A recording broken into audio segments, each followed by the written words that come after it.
여러분들은 혹시 뭐 꿈이라든지 아니면 환상이라든지 이렇게 보신 적이 있습니까?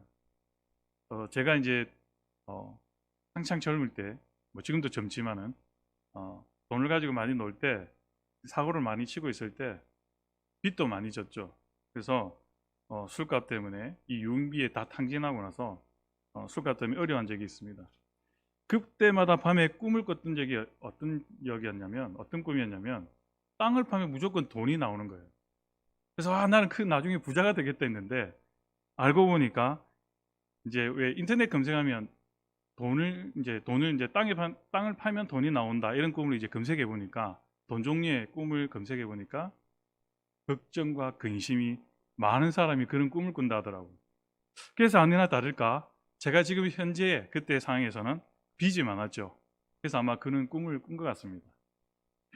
또 어떤 사람은 이제 결혼을 앞두고 이제 결혼 정년이 되어서 얼마나 많이 기도했겠습니까? 새벽 기도도 열심히 나오고 열심히 기도하는데 아무리 생각해도 이렇게 배우자를 만나지 못하는 거예요. 그런데 어느 날 헬스를 이제 새벽마다 다니게 됐는데, 그 헬스의 그 강사가 너무 멋있는 거예요. 근육도 우럭우럭하고 키도 크고 얼굴도 잘생기고, 누가 봐도 그 사람은 여자들에게도 인기도 많고, 저 사람과 결혼했으면 좋겠다. 외모만 보면 그렇죠. 그래서 고민을 많이 했어요. 그래서 하나님께 막 기도했죠. 저 사람과 결혼하면 되겠습니까? 열심히 새벽 기도 나해서 기도했어요. 근데 하나님이 한 상을 보여주셨는데, 길 건너에 강이 하나 있고 그 강 건너편에 꽃이 하나 이렇게 막 솟아오는데, 그 꽃의 얼굴이 어떤 얼굴이었냐면 악마처럼 인상을 쓰는 얼굴이었어요. 그 사람을 위해서 기도를 했는데, 그 강사를 위해서. 근데 나중에 뜻을 보니까 그 꿈을 스스로 생각을 해보니까 하나님께서 가르쳐 주시기를 그 사람은 아니다라는 거예요. 그래서 나중에는 이제 믿음의 사람과 결혼을 했는데, 그 믿음의 사람의 환상을 하나님께서 또 꽃으로 보여주셨어요. 근데 그 꽃이 활짝 웃고 자기에게 만족감을 주는 거예요. 기분이 좋은 거예요. 그래서 이 사람과 결혼을 해야 되겠다는 하나님의 뜻이구나. 열심히 기도를 하고 나중에 만나서 이제 선을 봤는데 그 사람과 이제 결혼을 하게 됐죠. 그래서 행복한 가정을 꾸리고 있다라는 이야기입니다. 사랑하는 여러분, 이렇게 하나님께서 주시는 환상은, 꿈은 개인적으로는 자기에게 어떤 변화의 일들이 꿈틀거리고 있다. 또는 이 나라와 이 민족을 위해 주는 그 환상은, 누구에게 주든 그 환상은 이 나라 이 민족이 변화를 이루기 위한 하나님의 역사심이 준비되고 있다. 격동의 변화의 시간이다. 이렇게 생각할 수도 있습니다. 자, 스가랴에서 오늘 환상이 이제 8번째 환상이 나오는데, 마지막 환상입니다. 이렇게 환상이 많이 나오는 이유는 바로 어려운 시대이기 때문에 그렇습니다. 평범한 시대보다는 위기의 시대, 환상을 많이 본다는 것을 그래서 알 수 있다는 것입니다. 이 묵시문학이라고 있는데요, 이 묵시문학이 등장하는 것도 예전에 있는 옛 세계가 무너지고 새로운 세계 사이에 바로 가독이 혼란스럽고 고통이 많고, 그럴 때에 우리가 어디로 가야 할지 모를 때에, 그때에 하나님의 인도하심, 비전을 보는 사람들이 바로 하나님을 통해서 그 길을 안내하고 인도한다는 것이죠. 누군가가 환상을 본다는 것은 그 시대가 여하튼 그만큼 어렵다는 것을 반증해 주고 있다는 것입니다. 스가랴 시대에도 이 포로 생활에서 귀환한 이 공동체들이 너무 어려운 경제적 이 어려움과, 또는 정신적으로 침체되어져 가고, 또 신앙적으로는 그 정체성이 무너지고 있는 가운데, 이런 어려움을 겪고 있을 때 하나님이 그들을 어떤 방식으로 구원하시는지, 그 구원의 섭리를 보여주시기 위해서 이런 환상과 비전을 통해 스가랴에게 많은 것을 보여줬다는 것이죠. 자, 오늘 우리가 보는 것은 서두에 말씀드렸지만 이 스가랴서에서는 환상 마지막 장면들입니다. 자, 스가랴서 6장 1절에 보게 되면 이렇게 말씀하죠. 내가 또 눈을 들어본즉 내 병거가 두 산 사이에서 나오는데 그 산은 구리산이더라 라고 말씀합니다. 자, 여기서 말하는 병거, 이 병거는 어떤 거죠? 전쟁에 쓰는 수레, 또 말이 끄는 바퀴, 그러니까 달래나 수레로 이렇게 철로 만들어졌었고, 또 오늘날에 말하면 전차에 해당하는 아주 튼튼한 병거라고 할 수 있습니다. 이 병거가 등장하는 것은 무엇이냐? 무언가 어떤 긴박한 어떤 상황을 일이 벌어졌다라는 것을 의미해 준다는 것이죠.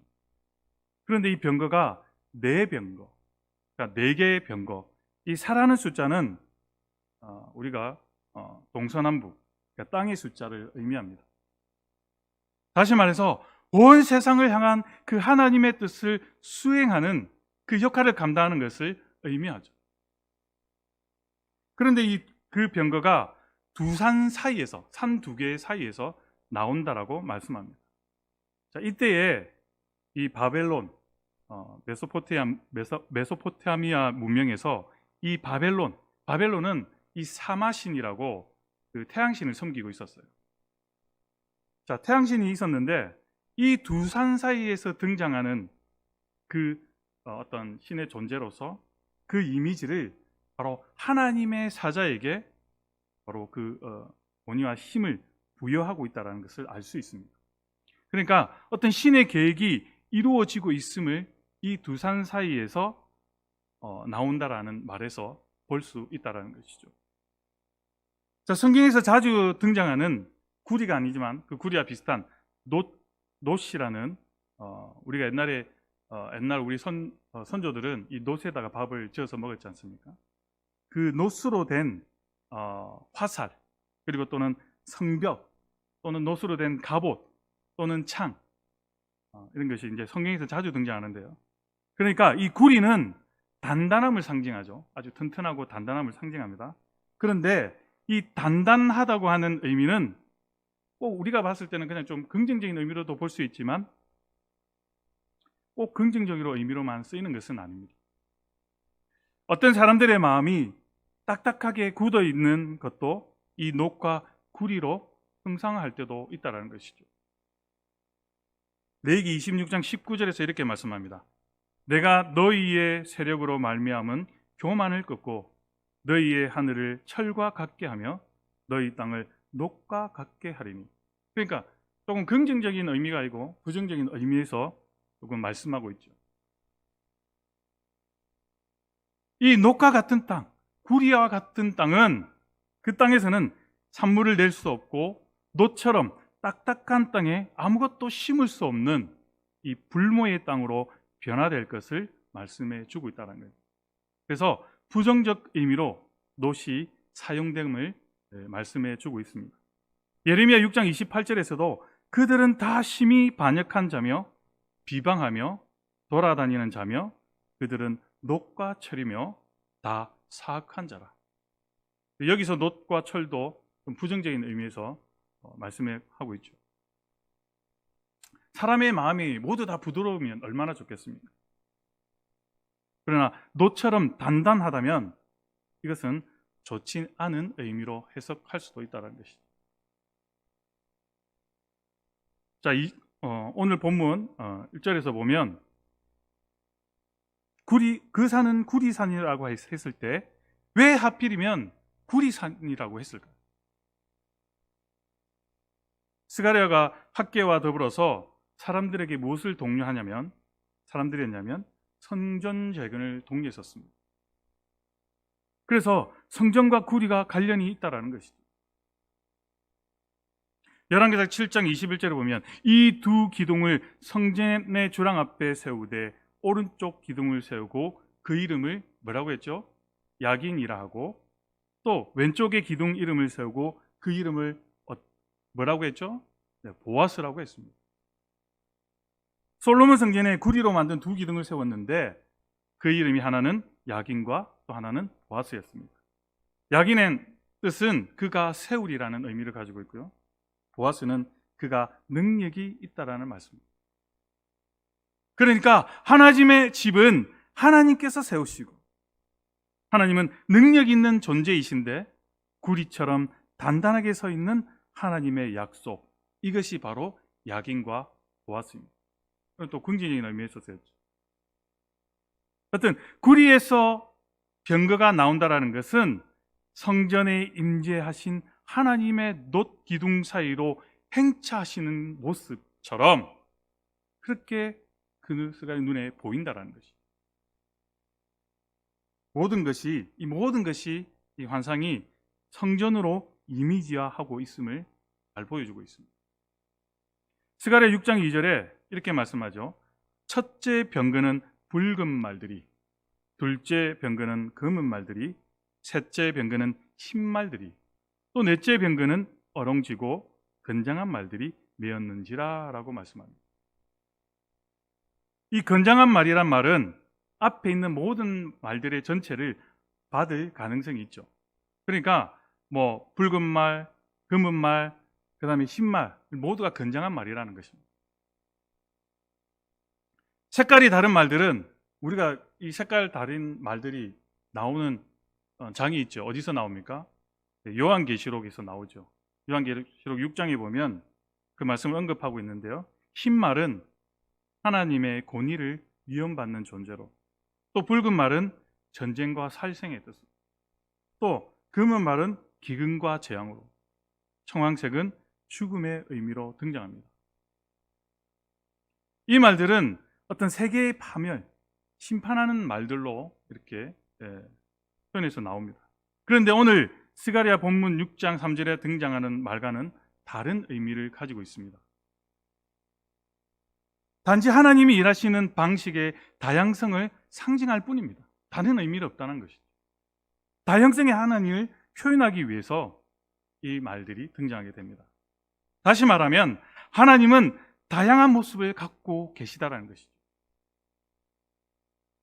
말이 등장하는 이유는 하나님의 이 역사 개입이 신속하고 또 압도적임을 나타내기 위해서 표현했다는 것이죠. 이때 교통수단이 뭡니까? 말이 제일 빠르죠. 그래서 여기서 말이 등장한 이유는 하나님의 역사 개입이 신속하고 압도적임을 나타내기 위해서 표현했다는 것입니다. 자, 스가랴 6장 4절에 보면 내가 내게 말하는 천사에게 물어 이르되 주여 이것들이 무엇이니까 하니, 자꾸 이게 환상을 보면서 스가랴 자꾸 묻게 됩니다. 자꾸 물으면 짜증날 만도 하죠. 그런데 왜 자꾸 묻습니까? 스가랴가 자꾸 묻는 이유가 무엇이냐면 하나님의 이미지는 인간의 해석이 아니라 하나님이 보여주셔야 알 수 있기 때문이죠. 그래서 우리는 기도할 때요, 하나님의 뜻을 받기 위해서 늘 인내하며 끝까지 기도해야 됩니다. 사람의 생각이 아니라 이때까지 포기하고 이건 내 생각이 맞구나가 아니라 끝까지 인내하며 하나님의 뜻을 알아야 합니다. 계속 물어야죠. 우리가 오늘 스가랴 공부 자꾸 6장까지 오면서 제가 자꾸 묻지 않습니까? 환상을 보면서 이것이 무엇입니까? 이것이 무엇입니까? 자꾸 묻지 않습니다. 하나님의 어떤 이미지는 인간이 해석할 수 없습니다. 하나님이 보여주실 때까지 우리는 기도해야 할 것이죠. 자, 스가랴 6장 5절에 그래서 천사가 이렇게 대답합니다. 스가랴가 그렇게 이것들이 무엇입니까? 라고 물으니까 천사가 대답하여 이르되 이는 하늘의 내 바람인데 온 세상에 주 앞에 서 있다가 나가는 것이라 하더라 라고 답하죠. 온 세상에 주 앞에 서 있다가 나가는 것, 이게 무엇이냐? 하나님의 명령을 수행하기 위해 파견된 천사들을 의미한다는 것이죠. 그러니까 땅에서 이루어진 일들이 땅에서 시작된 것처럼 보이지만 사실은 이 모든 일들이 하늘에서부터 시작된 일임을 보여주고 있다는 것입니다. 그래서 우리가 마태복음 6장 10절에서 우리에게 기도하죠. 예수님께서 가르치신 기도 중에 나라가 임하옵시며 뜻이 하늘에서 이루어진 것 같이 땅에서도 이루어지도록, 그렇게 기도하지 않습니까? 그것은 하나님의 뜻이 이 땅에 온전히 이루어지길 바라는 것입니다. 마치 이 세상에서 모든 일이 일어나는 것은 사람들이 어떤 계획에서 이루어지는 것 같지만 사실은 하나님 하늘에서부터 시작된 일이라는 것을 우리는 깨달아야 하는 것이죠. 자, 스가랴 6장 6절에서 7절 말씀에서 이렇게 말씀합니다. 검은 말은 북쪽 땅으로 나가고 흰 말은 그 뒤를 따르고 오른진 말은 남쪽 땅으로 나가고 건장한 말은 나가서 땅에 두루 다니고자 하니 그가 이르되 너희는 여기서 나가서 땅에 두루 다니라 하매 곧 땅에 두루 다니더라. 검은 말과 흰 말은 북쪽으로 가고 어릉진 말은 남쪽으로 갑니다. 우리가 사진을 좀 보겠습니다. 화면을 보게 되면 글자가 좀 작습니다. 이렇게 빨간 것을 동그랗게 친 걸 보시면 그러니까 한 2시 방향쯤 되죠. 크게 빨간 것으로 동그라미 쳤습니다. 이 이스라엘의 상황에서 북쪽은 2시 방향 쪽으로 빨간 동그라미는 원을 그린 것은 메소포타미아 문명, 즉 바벨론이고요. 남쪽 아래로 한 7시 방향 쪽에 파란색으로 동그랗게 된 그 원은 애굽입니다. 그러니까 이 이스라엘을 중심으로 2시 방향으로 북쪽으로, 그 다음에 7시 방향으로 남쪽 아래로 강대국들이 그 나라의 운명을 결정하는 것처럼 보이죠. 그러니까 감싸고 있었습니다. 지금 우리나라가 뭐 위쪽으로는 중국이 있고 남쪽 밑으로는 일본이 있죠. 이 강대국 사이에 쌓여 있습니다. 하나님께서 그 강대한 나라들에 대한 심판을 이 천사들을 통해서 수행하신다라는 의미입니다. 그러니까 검은 말과 흰 말은 북쪽으로 가고 오른진 말은 남쪽으로 가겠다는 거예요. 그러니까 세상은 하나님의 섭리대로 운영되고 있다는 사실입니다.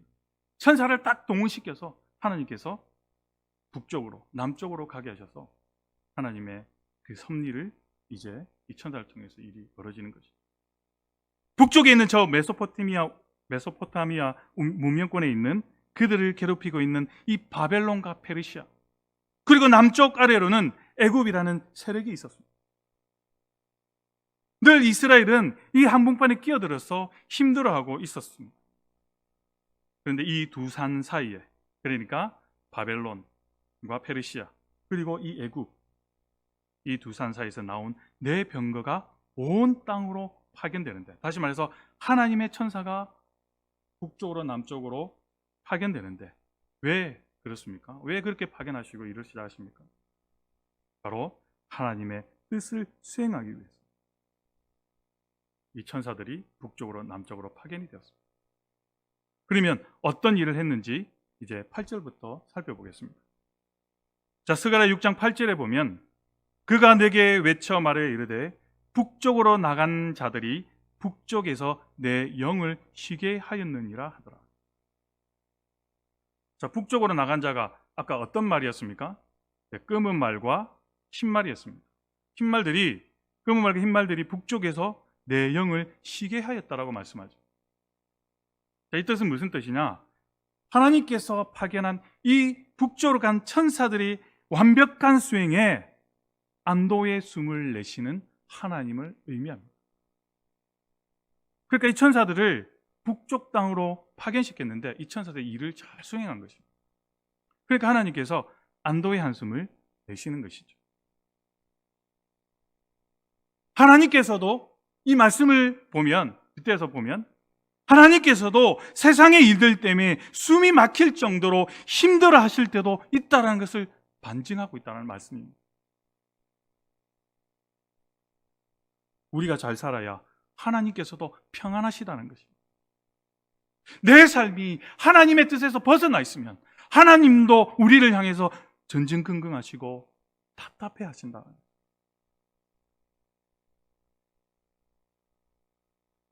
그래서 우리는 하나님 앞에서 하나님의 마음을 시원케 하는 삶을 살아야 한다는 것입니다.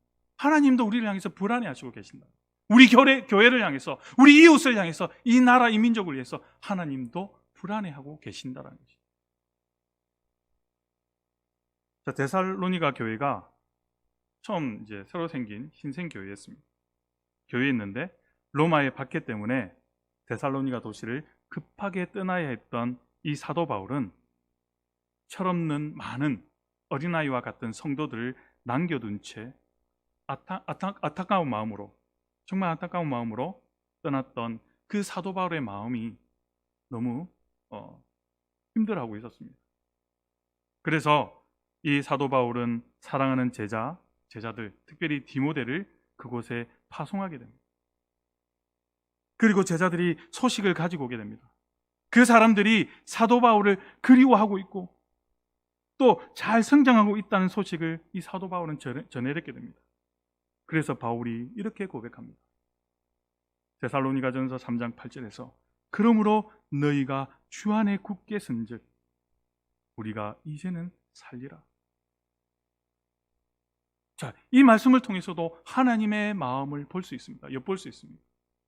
얼마나 이 사도 바울은 한 영혼 한 영혼을 얼마나 아끼고 사랑했는지, 얼마나 눈물을 흘리며 기도했는지 알 수 있는 대목이라는 것이죠.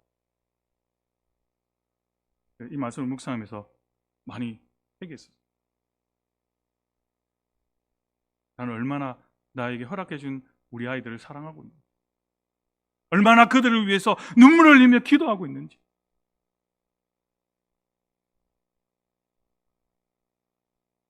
얼마나 사도 바울이 애를 태웠으면 이제는 내가 좀 살리라 라고 고백했겠습니까? 믿는 사람들은 자기의 행복을 누리는 것이 아니라, 하나님의 사람들은 자기의 행복만을 위해서 누리는 것이 아니라 이웃의 행복에 기뻐할 줄 아는 사람, 그런 사람이 진정한 하나님의 사람이죠. 하나님의 마음과 사랑도 마찬가지라는 거죠. 이 땅에서 벌어지는 일들이 하나님의 뜻대로 이루어져야만 하나님께서도 안도의 한숨을 쉬며 쉬신다는 것입니다. 평안을 가진다는 것이죠. 북쪽으로 간 말들, 그 북쪽으로 간 말들 덕분에 내 영을 쉬게 하였다라고 말씀합니다. 다시 말하면 이스라엘을 억압하던 바벨론이 멸망을 했습니다. 이것은 바로 이스라엘의 해방이었죠. 페르시아 고레스 왕을 통해서 해방이 이루어졌습니다. 결국 바벨론이 무너져서 시작된 것이 어떤 재건이었습니까? 성전 재건이었다는 거죠. 메소포타미아 문명권에 대한 하나님의 심판이 수행하게 됐고, 그것이 두 산 사이에서 나온 병거가 가서 일으킨 것이라는 거죠. 그들의 세력으로 인해서 무너진 것이 아니라 하나님의 섭리로 인해서 이루어진 사건이라는 것을 오늘 말씀해 주고 있다는 것이죠. 스가랴 6장 9절에서 11절 말씀까지 이렇게 말씀합니다. 여호와의 말씀이 내게 임하여 이르시되 사로잡힌 자 가운데 바벨론에서부터 돌아온 헬대와 도비야와 여다야가 스바냐의 아들 요시아의 집에 들어갔나니 너는 이날에 그 집에 들어가서 그들에게서 받되 은과 금을 받아 면류관을 만들어 여호사닥의 아들 대제사장 여호수아의 머리에 세우고 라고 말씀합니다. 또 이 말씀은 무슨 말이냐? 갑자기 사람들의 이름이 나옵니다. 시급하게 시행되어야 할 일들이 말하고 있는데 그 일들이 뭐냐? 여기에 사로잡힌 자는 바벨론의 포로로 잡혀간 자들을 의미합니다. 그들이 귀환할 때 한 번에 모두가 귀환한 것이 아니고 1차, 2차, 3차에 나누어서 돌아오게 되죠. 왜냐하면 너무 오랜 세월 동안 포로 생활을 하다 보니까 자신의 그런 모든 삶의 터전이 거기에 남아있잖아요. 그러니까 그것을 한꺼번에 버리고 그냥 이렇게 마음이 쉽게 되돌려서 돌아올 수가 없었던 것이죠. 그것을 오랜 생활 삶의 터전을 만든 그곳을 그냥 두고 떠난다는 것은 쉬운 일이 아니라는 것이죠. 그래서 팔레스타인 땅의 귀한 자들이 정착하고 어렵긴 하지만 자유민으로 살아간다는 소식이 들려오면서 제차 2차, 3차 귀환을 하는데 아직은 고국 땅으로 돌아오지 못한 사람들이 귀환하는 사람들에게 성전을 재건하는데 우리도 보태고 싶으니 이거 좀 가져가시오 라고 보내온 것이 있는데 그것이 바로 어떤 사람을 통해서요? 요대와 도비야와 그 다음에 여다와 스바냐 이런 사람들을 통해서 전해져 갔다라는 것입니다. 자, 그 집에 들어가니 은과 금을 받아 면류관을 만들어 여호수아의 머리 위에 세우라고 말합니다. 그러니까 성전은 그 땅에 있는 사람들만의 노력으로 된 것이 아니라 포로로 잡혀간 사람들도 동참하게 함으로써 그 비전을 보여주고 있다는 것입니다. 포로로 잡혀간 사람들도 함께 동참했다. 그것을 비전으로 보여주고 있다는 것이죠. 자, 스가랴 6장 12절에서 이렇게 말씀합니다. 말하여 이르기를 만군의 여호와께서 이같이 말씀하시되 보라, 싹이라 이름하는 사람이 자기 곳에서 돋아나서 여호와의 전을 건축하리라. 자, 이 여기서 나오는 싹은 스룹바벨을 가리킵니다. 왜냐하면 새 나라가 돋아나고 있기 때문입니다. 그 새 나라가 스룹바벨을 가리키는 것이죠. 이때까지 우리가 환상을 보지 않습니까? 8개의 환상을 통해서 우리가 아는 것은 하나님이 등장하셔서 심판을 통해서 다시 그 땅을 정화하고 다시 그 땅에 정화한 땅에 성직 제도를 새롭게 만들고 우상이 창궐하는 땅에서 우상을 다른 곳으로 옮겨서 깨끗하게 정화한 다음 정화된 이스라엘에서 비로소 시작된 새 나라가 꿈틀하고 있다는 것입니다. 사실 싹은 스룹바벨로 보이지만 굳이 여기서 스룹바벨이라고 말하지 않은 까닭은 그를 보호하기 위한 조치이기도 하지만 동시에 너도 싹이 되어야 하지 않겠어? 라는 의미가 담겨 있기 때문에 그렇게 굳이 직접적으로 스룹바벨이라고 표현하지 않았습니다. 다시 말해 너도 새로운 세계에서의 싹이 되어야 하지 않아? 라는 질문을 오늘 우리에게도 던져보아야 한다는 것입니다. 정화된 그 땅에서 우상이 없이 살아가는 오직 하나님만을 바라보고 살아가는 사람으로 새로운 사람으로 꿈꾸는 새싹들. 그래서 어떻게 보면 우리 성도의 이름은 이렇게 싹이어야 한다는 것이죠. 자, 욕망이라는 것은 절대로 채워지지 않습니다. 채워도 빈 곳이 남아있는 곳이 욕망입니다. 이 욕망이라는 바다 한가운데 이곳에서 그 욕망이라는 바다 가운데 있는 우리 성도는 갈증에 시달린 사람에게 맑은 물을 공급하는 사람이 되어야 한다는 것이죠. 이런 사람을 하나님의 나라의 예표가 된 사람이라고 제가 말씀드렸습니다. 바로 이런 사람들을 하나님이 심어놓은 씨앗, 그것이 이제 싹으로 돋아나고 있다는 것을 비전으로 보여주고 있다는 것입니다.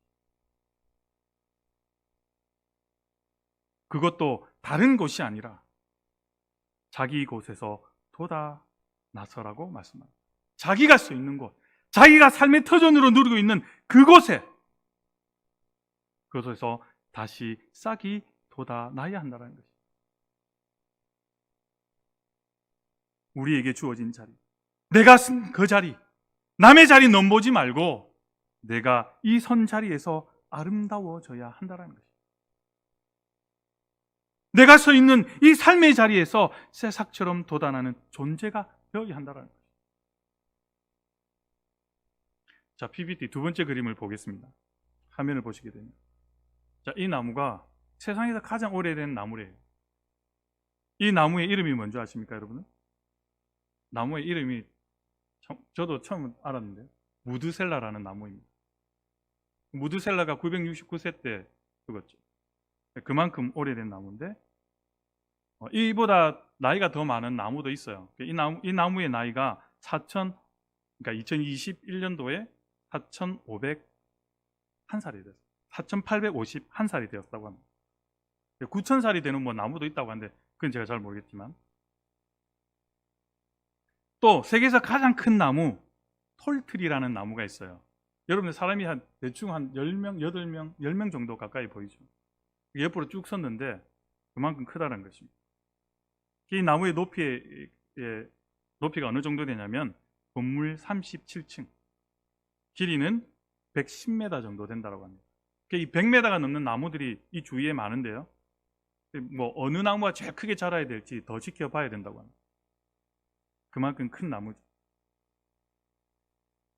자, 이 큰 나무들도요, 오래된 나무들도 처음 돋아날 때 작은 씨앗으로부터 시작한다는 것이죠. 아무리 몇천 살을 살아도, 몇천 년을 살아도, 아무리 큰 나무라 할지라도 그 작은 씨앗부터 시작된다는 것입니다.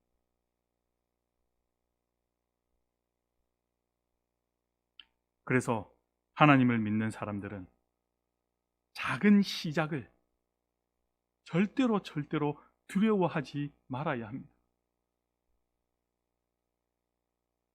더군다나 하나님의 뜻을 봤다면, 약속된 하나님의 말씀을 받았다라고 하는 사람이 그것이 진작 작은 것이라 할지라도 그 안에 생명력이 있다면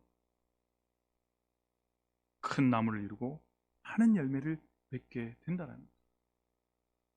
믿음의 사람들은 그 작은 씨앗을 통해서 깨뚫어 본다는 것이죠.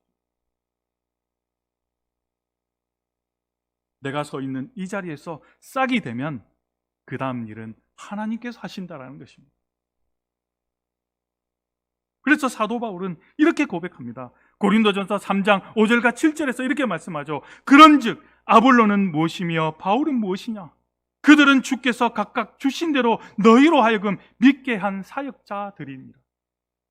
그런즉 심는 이나 물주는 이는 아무것도 아니로되 오직 자라게 하시는 이는 하나님이시니라. 왜 사람이 판단합니까? 왜 사람이 그것을 자라게 하려고 합니까? 하나님을 믿는 자라면 자신의 가능성을 믿는 것이 아니라 하나님의 가능성을 믿고 나가는 사람들이죠. 다시 말해, 하나님께서 키워내신 작은 싹을 부끄러워하지 않는 것, 그것이 진정한 믿음의 사람들이라는 것이죠. 그래서 스룹바벨이 하는 일이 무엇이었냐면 불가능한 일을 시작하는 것이었는데, 그것이 바로 성전을 재건하는 일이었다는 것이죠. 스가랴 6장 13절에 그가 여호와의 전을 건축하고 영광도 없고 그 자리에 앉아서 다스릴 것이요 또 제사장이 자기 자리에 있으리니 이 둘 사이에 평화의 의논이 있으리라 하셨다 하고.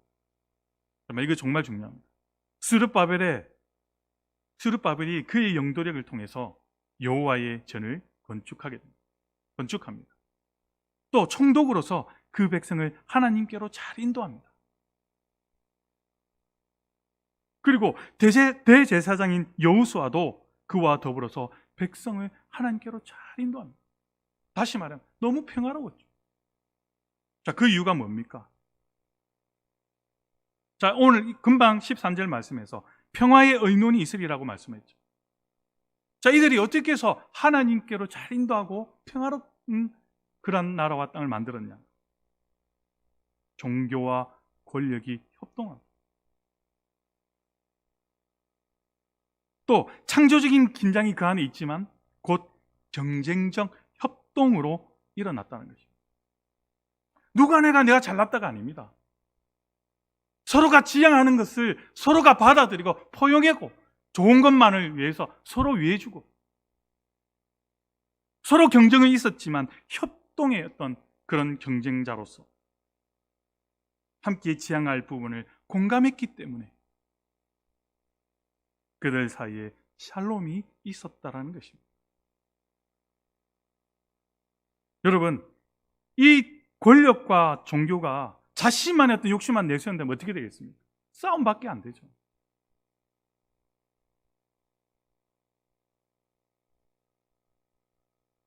함께 두 가지의 이 역할을 너무 잘 조율하고 함께 지향할 부분을 공감하며 서로 양보하고 허용했기 때문에 그들 사이에 샬롬이 있었다는 것이죠.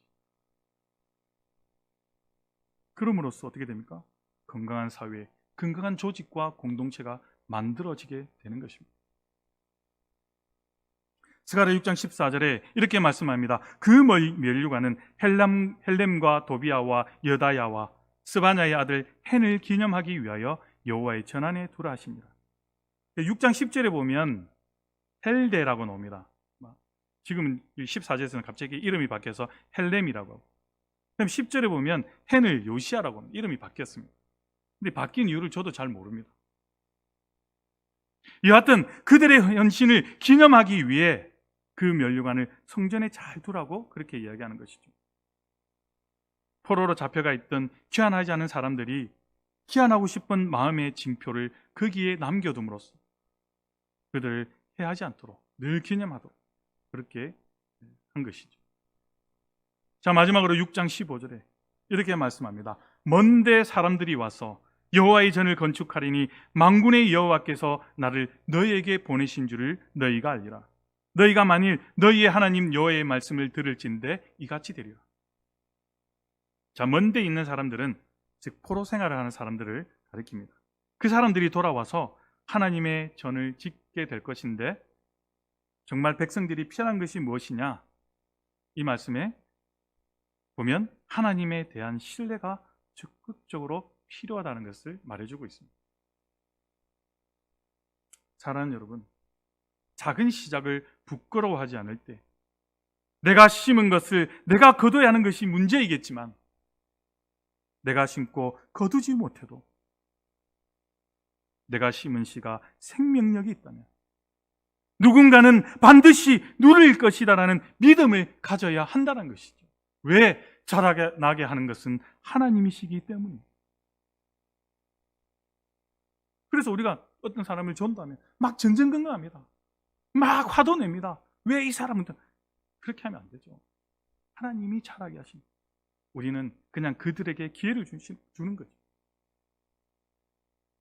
우리의 삶이 신앙생활이 이 구리산과 같이 딱딱한 불모의 땅이라 할지라도 하나님은 새로운 역사를 시작하시고 삭을 통하여 그 땅을 비옥하게 바꾸기 시작한다라는 믿음을 가지고 그렇게 승리하시는 우리 성도님들의 삶, 가정, 이웃 또 사랑하는 우리 평화교회가 되기를 주님의 이름으로 간절히 축원합니다. 여러분들 혹시 뭐 꿈이라든지 아니면 환상이라든지 보신 적이 있습니까? 제가 이제 한창 젊을 때, 뭐 지금도 젊지만은 돈을 가지고 많이 놀 때 사고를 많이 치고 있을 때 빚도 많이 졌죠. 그래서 술값 때문에 이 유흥비에 다 탕진하고 나서 술값 때문에 어려운 적이 있습니다.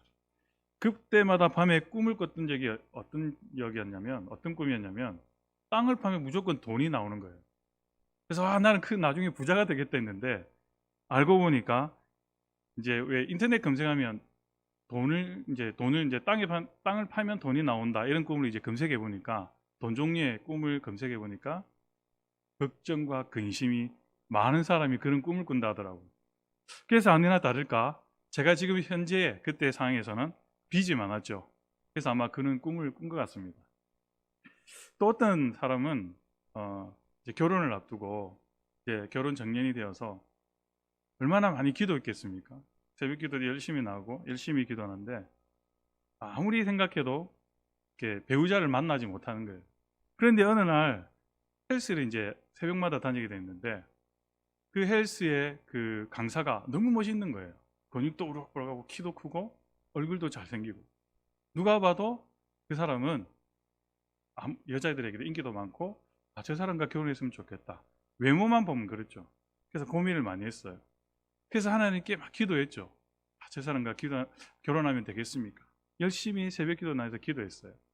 근데 하나님이 한 상을 보여주셨는데 길 건너에 강이 하나 있고 그 강 건너편에 꽃이 하나 이렇게 막 솟아오는데 그 꽃의 얼굴이 어떤 얼굴이었냐면 악마처럼 인상을 쓰는 얼굴이었어요. 그 사람을 위해서 기도를 했는데 그 강사를 위해서. 근데 나중에 뜻을 보니까 그 꿈을 스스로 생각을 해보니까 하나님께서 가르쳐 주시기를 그 사람은 아니다라는 거예요.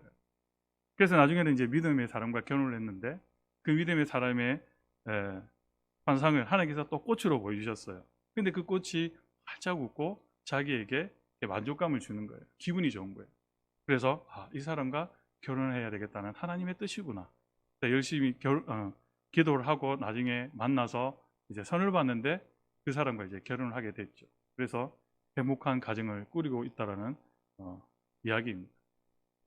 사랑 여러분, 이렇게 환상은, 하나님께서 주시는 환상은, 꿈은 개인적으로는 자기에게 어떤 변화의 일들이 꿈틀거리고 있다, 또는 이 나라와 이 민족을 위해 주는 그 환상은, 누구에게 주든 그 환상은 이 나라 이 민족이 변화를 이루기 위한 하나님의 역사심이 준비되고 있다, 격동의 변화의 시간이다, 이렇게 생각할 수도 있습니다. 자, 스가랴에서 오늘 환상이 이제 8번째 환상이 나오는데 마지막 환상입니다. 이렇게 환상이 많이 나오는 이유는 바로 어려운 시대이기 때문에 그렇습니다. 평범한 시대보다는 위기의 시대, 환상을 많이 본다는 것을 그래서 알 수 있다는 것입니다. 이 묵시문학이라고 있는데요, 이 묵시문학이 등장하는 것도 예전에 있는 옛 세계가 무너지고 새로운 세계 사이에 바로 가독이 혼란스럽고 고통이 많고 그럴 때에 우리가 어디로 가야 할지 모를 때에, 그때에 하나님의 이 인도하심, 비전을 보는 사람들이 바로 하나님을 통해서 그 길을 안내하고 인도한다는 것이죠. 누군가가 환상을 본다는 것은 그 시대가 여하튼 그만큼 어렵다는 것을 반증해 주고 있다는 것입니다. 스가랴 시대에도 이 포로 생활에서 귀환한 이 공동체들이 너무 어려운 경제적 이 어려움과 또는 정신적으로 침체되어져 가고 또 신앙적으로는 그 정체성이 무너지고 있는 가운데 이런 어려움을 겪고 있을 때 하나님이 그들을 어떤 방식으로 구원하시는지 그 구원의 섭리를 보여주시기 위해서 이런 환상과 비전을 통해 스가랴에게 많은 것을 보여줬다는 것이죠. 자, 오늘 우리가 보는 것은 서두에 말씀드렸지만 이 스가랴서에서는 환상 마지막 장면들입니다. 자, 스가랴서 6장 1절에 보게 되면 이렇게 말씀하죠. 내가 또 눈을 들어본즉 내 병거가 두 산 사이에서 나오는데 그 산은 구리산이더라 라고 말씀합니다. 자, 여기서 말하는 병거, 이 병거는 어떤 거죠? 전쟁에 쓰는 수레, 또 말이 끄는 바퀴, 그러니까 달래나 수레로 이렇게 철로 만들어졌었고, 또 오늘날에 말하면 전차에 해당하는 아주 튼튼한 병거라고 할 수 있습니다.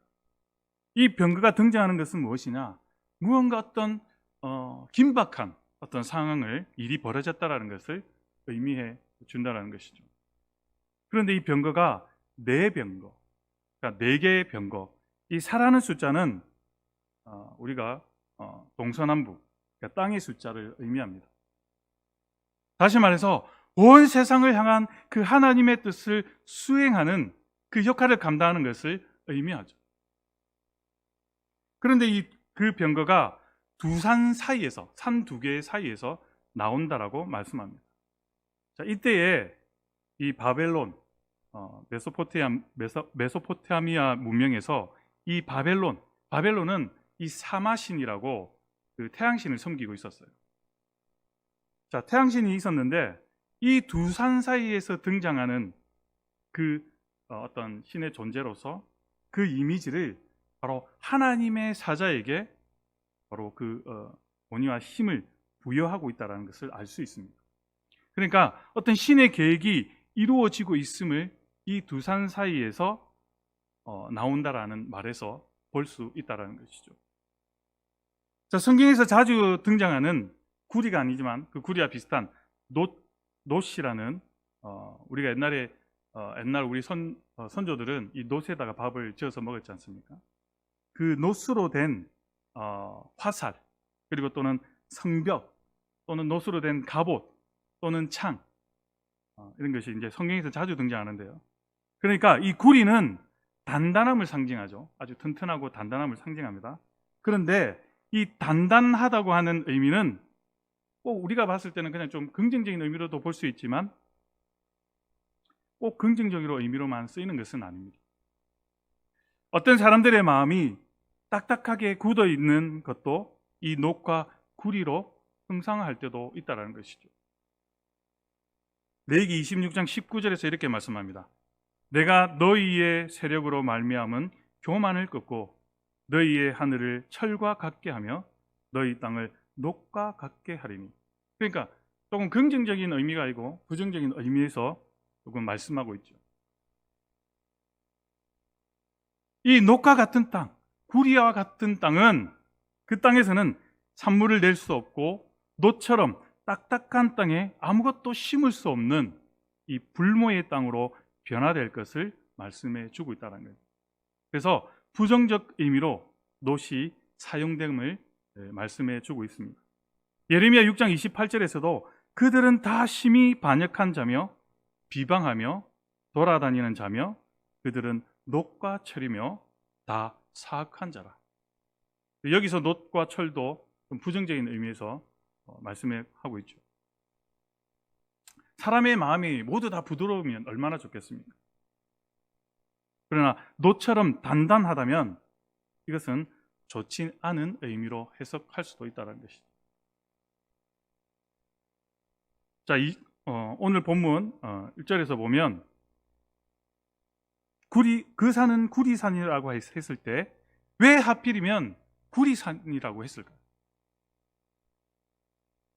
스가랴가 학계와 더불어서 사람들에게 무엇을 독려하냐면 성전 재건을 독려했었습니다. 그래서 성전과 구리가 관련이 있다라는 것이죠. 열왕기상 7장 21절에 보면 이 두 기둥을 성전의 주랑 앞에 세우되 오른쪽 기둥을 세우고 그 이름을 뭐라고 했죠? 야긴이라 하고 또 왼쪽의 기둥 이름을 세우고 그 이름을 뭐라고 했죠? 네, 보아스라고 했습니다. 솔로몬 성전에 구리로 만든 두 기둥을 세웠는데 그 이름이 하나는 야긴과 또 하나는 보아스였습니다. 야긴의 뜻은 그가 세우리라는 의미를 가지고 있고요. 보아스는 그가 능력이 있다라는 말씀입니다. 그러니까 하나님의 집은 하나님께서 세우시고 하나님은 능력 있는 존재이신데 구리처럼 단단하게 서 있는 하나님의 약속, 이것이 바로 야긴과 보아스입니다. 또 긍정적인 의미에서 쓰였죠. 하여튼 구리에서 병거가 나온다라는 것은 성전에 임재하신 하나님의 놋 기둥 사이로 행차하시는 모습처럼 그렇게 그가 눈에 보인다라는 것이.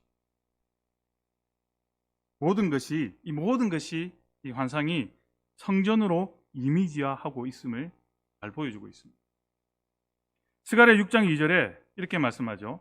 첫째 병거는 붉은 말들이, 둘째 병거는 검은 말들이, 셋째 병거는 흰 말들이, 또 넷째 병거는 어롱지고 건장한 말들이 메었는지라 라고 말씀합니다.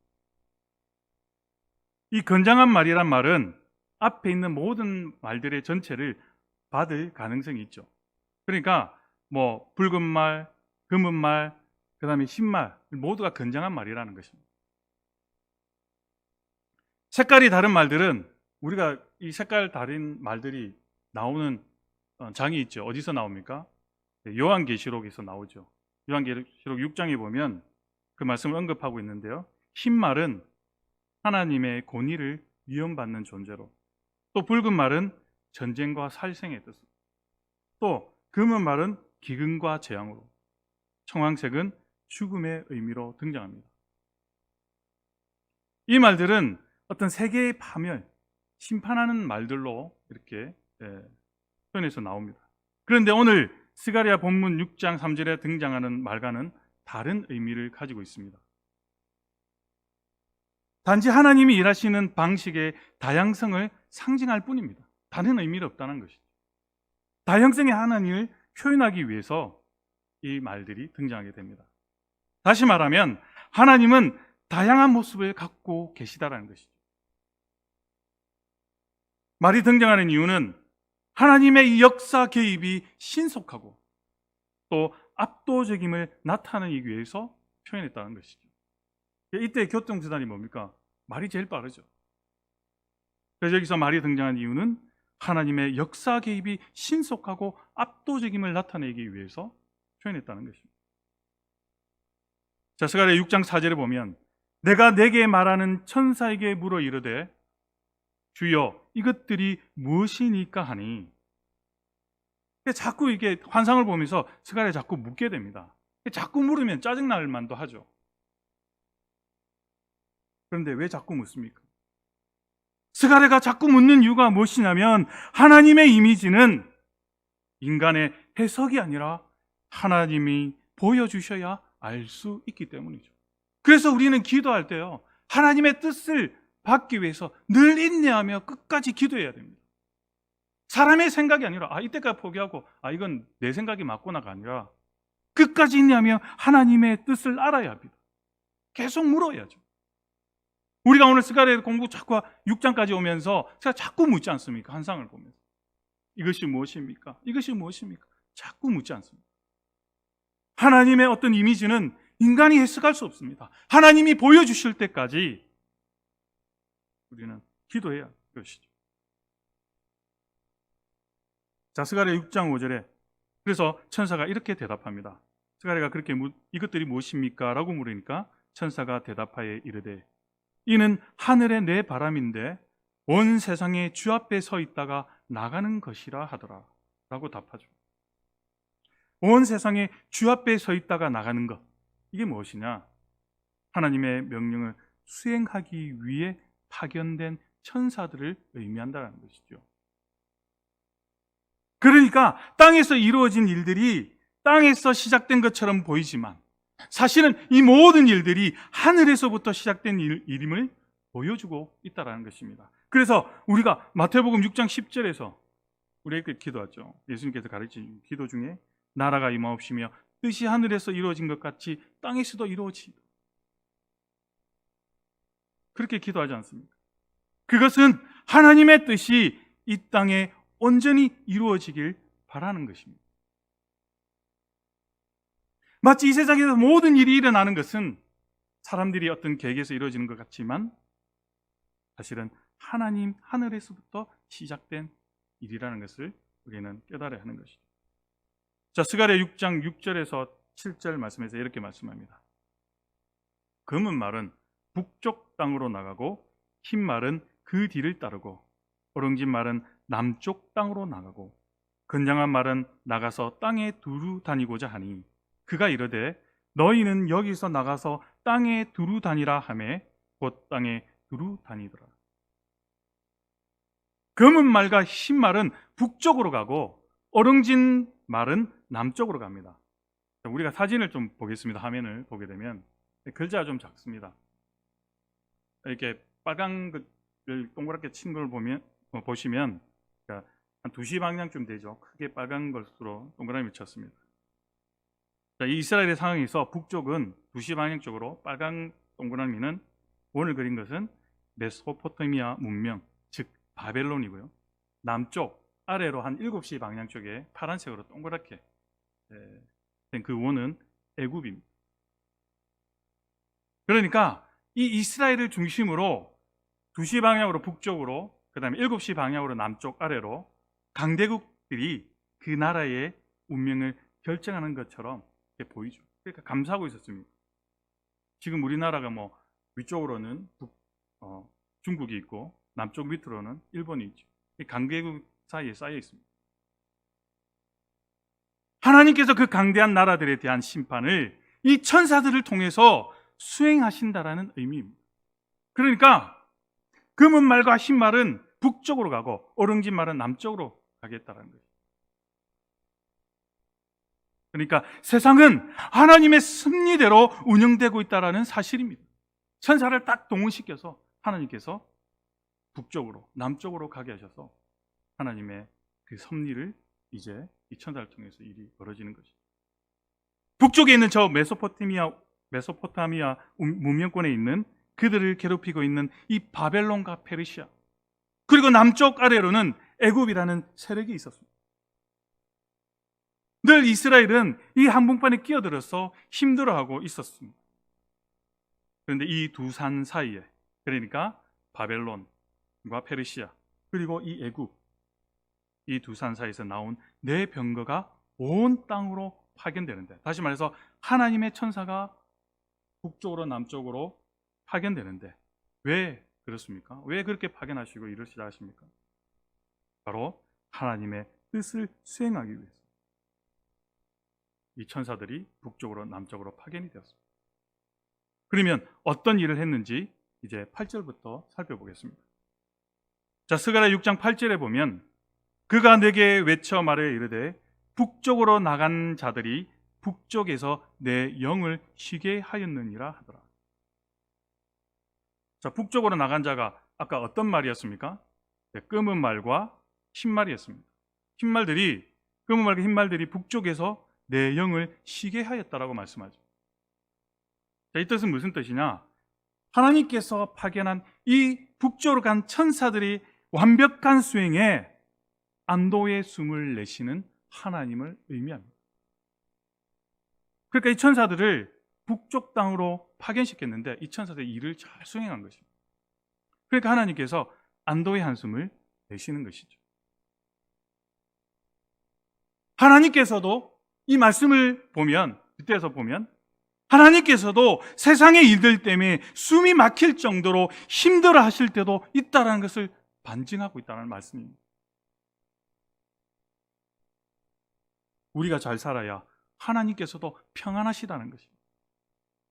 내 삶이 하나님의 뜻에서 벗어나 있으면 하나님도 우리를 향해서 전전긍긍하시고 답답해 하신다.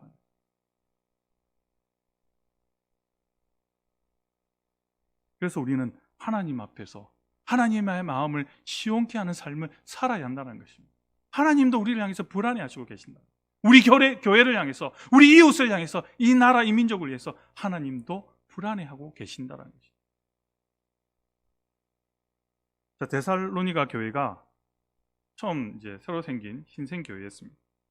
교회였는데 로마의 박해 때문에 데살로니가 도시를 급하게 떠나야 했던 이 사도 바울은 철없는 많은 어린아이와 같은 성도들을 남겨둔 채 안타까운 마음으로, 정말 안타까운 마음으로 떠났던 그 사도 바울의 마음이 너무 힘들어하고 있었습니다.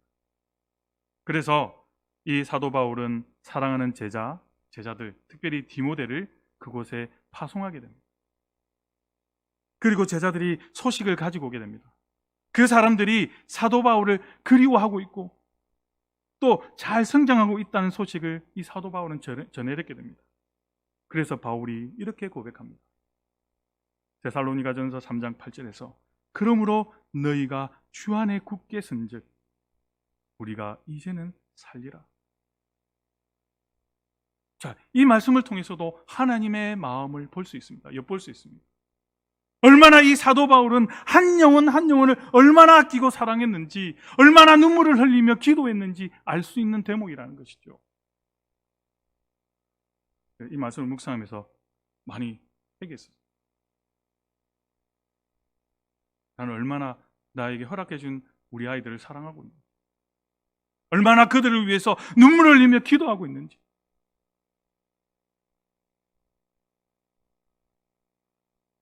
얼마나 사도 바울이 애를 태웠으면 이제는 내가 좀 살리라 라고 고백했겠습니까? 믿는 사람들은 자기의 행복을 누리는 것이 아니라, 하나님의 사람들은 자기의 행복만을 위해서 누리는 것이 아니라 이웃의 행복에 기뻐할 줄 아는 사람, 그런 사람이 진정한 하나님의 사람이죠. 하나님의 마음과 사랑도 마찬가지라는 거죠. 이 땅에서 벌어지는 일들이 하나님의 뜻대로 이루어져야만 하나님께서도 안도의 한숨을 쉬며 쉬신다는 것입니다. 평안을 가진다는 것이죠. 북쪽으로 간 말들, 그 북쪽으로 간 말들 덕분에 내 영을 쉬게 하였다라고 말씀합니다. 다시 말하면 이스라엘을 억압하던 바벨론이 멸망을 했습니다. 이것은 바로 이스라엘의 해방이었죠.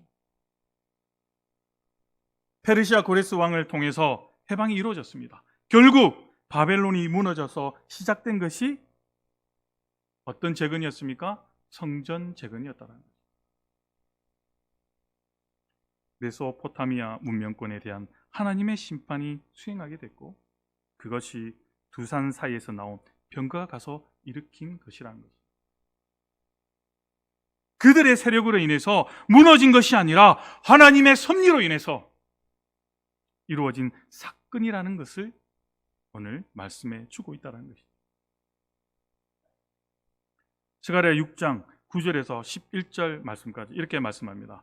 여호와의 말씀이 내게 임하여 이르시되 사로잡힌 자 가운데 바벨론에서부터 돌아온 헬대와 도비야와 여다야가 스바냐의 아들 요시아의 집에 들어갔나니 너는 이날에 그 집에 들어가서 그들에게서 받되 은과 금을 받아 면류관을 만들어 여호사닥의 아들 대제사장 여호수아의 머리에 세우고 라고 말씀합니다. 또 이 말씀은 무슨 말이냐? 갑자기 사람들의 이름이 나옵니다.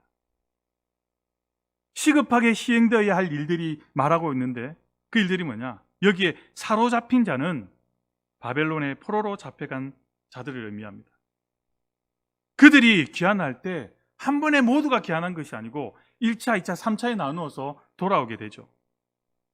왜냐하면 너무 오랜 세월 동안 포로 생활을 하다 보니까 자신의 그런 모든 삶의 터전이 거기에 남아있잖아요. 그러니까 그것을 한꺼번에 버리고 그냥 이렇게 마음이 쉽게 되돌려서 돌아올 수가 없었던 것이죠. 그것을 오랜 생활 삶의 터전을 만든 그곳을 그냥 두고 떠난다는 것은 쉬운 일이 아니라는 것이죠. 그래서 팔레스타인 땅의 귀한 자들이 정착하고 어렵긴 하지만 자유민으로 살아간다는 소식이 들려오면서 제차 2차, 3차 귀환을 하는데 아직은 고국 땅으로 돌아오지 못한 사람들이 귀환하는 사람들에게 성전을 재건하는데 우리도 보태고 싶으니 이거 좀 가져가시오 라고 보내온 것이 있는데 그것이 바로 어떤 사람을 통해서요? 요대와 도비야와 그 다음에 여다와 스바냐 이런 사람들을 통해서 전해져 갔다라는 것입니다.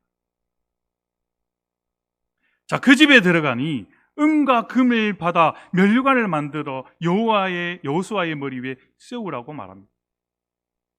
그러니까 성전은 그 땅에 있는 사람들만의 노력으로 된 것이 아니라 포로로 잡혀간 사람들도 동참하게 함으로써 그 비전을 보여주고 있다는 것입니다. 포로로 잡혀간 사람들도 함께 동참했다.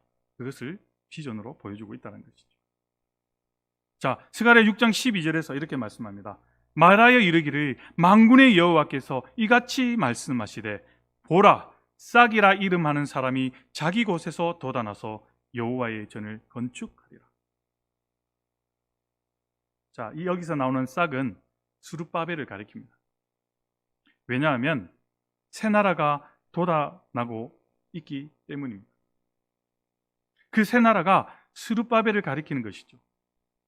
이때까지 우리가 환상을 보지 않습니까? 8개의 환상을 통해서 우리가 아는 것은 하나님이 등장하셔서 심판을 통해서 다시 그 땅을 정화하고 다시 그 땅에 정화한 땅에 성직 제도를 새롭게 만들고 우상이 창궐하는 땅에서 우상을 다른 곳으로 옮겨서 깨끗하게 정화한 다음 정화된 이스라엘에서 비로소 시작된 새 나라가 움틀하고 있다는 것입니다. 사실 싹은 스룹바벨로 보이지만 굳이 여기서 스룹바벨이라고 말하지 않은 까닭은 그를 보호하기 위한 조치이기도 하지만 동시에 너도 싹이 되어야 하지 않겠어? 라는 의미가 담겨 있기 때문에 그렇게 굳이 직접적으로 스룹바벨이라고 표현하지 않았습니다. 다시 말해 너도 새로운 세계에서의 싹이 되어야 하지 않아?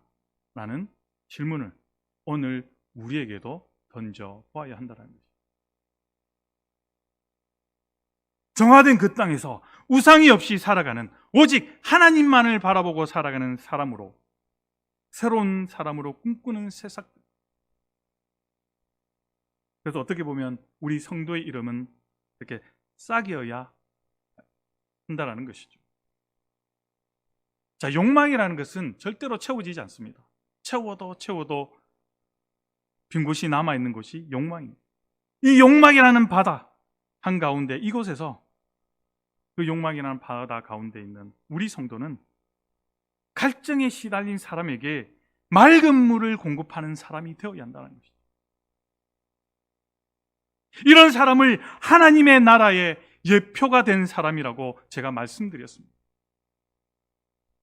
바로 이런 사람들을 하나님이 심어 놓은 씨앗, 그것이 이제 싹으로 돋아나고 있다는 것을 비전으로 보여주고 있다는 거예요. 그것도 다른 곳이 아니라 자기 곳에서 돋아나서라고 말씀합니다. 자기가 서 있는 곳, 자기가 삶의 터전으로 누리고 있는 그곳에서 다시 싹이 돋아나야 한다는 것이죠. 우리에게 주어진 자리, 내가 쓴 그 자리, 남의 자리 넘보지 말고 내가 이 선 자리에서 아름다워져야 한다는 것이죠. 내가 서 있는 이 삶의 자리에서 새싹처럼 돋아나는 존재가 되어야 한다는 것이죠. 자, PPT 두 번째 그림을 보겠습니다. 화면을 보시게 되면, 자, 이 나무가 세상에서 가장 오래된 나무래요. 이 나무의 이름이 뭔지 아십니까, 여러분? 나무의 이름이 저도 처음 알았는데 무드셀라라는 나무입니다. 무드셀라가 969세 때 죽었죠. 그만큼 오래된 나무인데 이보다 나이가 더 많은 나무도 있어요. 이 나무의 나이가 그러니까 2021년도에 4,501살이 됐어요. 4,851살이 되었다고 합니다. 9,000살이 되는 나무도 있다고 하는데 그건 제가 잘 모르겠지만, 또 세계에서 가장 큰 나무 톨트리라는 나무가 있어요. 여러분, 사람이 대충 한 10명, 8명, 10명 정도 가까이 보이죠. 옆으로 쭉 섰는데 그만큼 크다는 것입니다. 이 나무의 높이가 어느 정도 되냐면 건물 37층, 길이는 110m 정도 된다고 합니다. 이 100m가 넘는 나무들이 이 주위에 많은데요, 어느 나무가 제일 크게 자라야 될지 더 지켜봐야 된다고 합니다. 그만큼 큰 나무죠. 자, 이 큰 나무들도요, 오래된 나무들도 처음 돋아날 때 작은 씨앗으로부터 시작한다는 것이죠. 아무리 몇천 살을 살아도, 몇천 년을 살아도, 아무리 큰 나무라 할지라도 그 작은 씨앗부터 시작된다는 것입니다.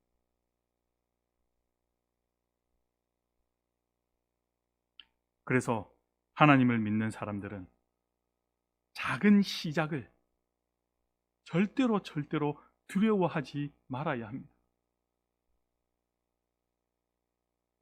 더군다나 하나님의 뜻을 봤다면, 약속된 하나님의 말씀을 받았다라고 하는 사람이 그것이 진작 작은 것이라 할지라도 그 안에 생명력이 있다면 큰 나무를 이루고 많은 열매를 맺게 된다는 거예요. 믿음의 사람들은 그 작은 씨앗을 통해서 깨뚫어 온다는 것이죠. 내가 서 있는 이 자리에서 싹이 되면 그 다음 일은 하나님께서 하신다는 것입니다. 그래서 사도 바울은 이렇게 고백합니다. 고린도전서 3장 5절과 7절에서 이렇게 말씀하죠. 그런즉 아볼로는 무엇이며 바울은 무엇이냐? 그들은 주께서 각각 주신 대로 너희로 하여금 믿게 한 사역자들이니라. 그런즉 심는 이나 물주는 이는 아무것도 아니로되 오직 자라게 하시는 이는 하나님이시니라. 왜 사람이 판단합니까? 왜 사람이 그것을 자라게 하려고 합니까? 하나님을 믿는 자라면 자신의 가능성을 믿는 것이 아니라 하나님의 가능성을 믿고 나가는 사람들이죠. 다시 말해, 하나님께서 키워내신 작은 싹을 부끄러워하지 않는 것, 그것이 진정한 믿음의 사람들이라는 것이죠. 그래서 스룹바벨이 하는 일이 무엇이었냐면 불가능한 일을 시작하는 것이었는데, 그것이 바로 성전을 재건하는 일이었다는 것이죠. 스가랴 6장 13절에 그가 여호와의 전을 건축하고 영광도 없고 그 자리에 앉아서 다스릴 것이요 또 제사장이 자기 자리에 있으리니 이 둘 사이에 평화의 의논이 있으리라 하셨다 하고. 이거 정말 중요합니다. 스룹바벨의 스룹바벨이 그의 영도력을 통해서 여호와의 전을 건축합니다. 또 총독으로서 그 백성을 하나님께로 잘 인도합니다. 그리고 대제사장인 여호수아도 그와 더불어서 백성을 하나님께로 잘 인도합니다. 다시 말하면 너무 평화로웠죠. 자, 그 이유가 뭡니까? 자, 오늘 금방 13절 말씀에서 평화의 의논이 있으리라고 말씀했죠. 자, 이들이 어떻게 해서 하나님께로 잘 인도하고 평화로운 그런 나라와 땅을 만들었냐? 종교와 권력이 협동하고 또 창조적인 긴장이 그 안에 있지만 곧 경쟁적 협동으로 일어났다는 것입니다. 누가 내가 잘났다가 아닙니다. 서로가 지향하는 것을 서로가 받아들이고 포용하고 좋은 것만을 위해서 서로 위해주고 서로 경쟁은 있었지만 협동의 어떤 그런 경쟁자로서 함께 지향할 부분을 공감했기 때문에 그들 사이에 샬롬이 있었다라는 것입니다. 여러분, 이 권력과 종교가 자신만의 어떤 욕심만 내세운다면 어떻게 되겠습니까? 싸움밖에 안 되죠.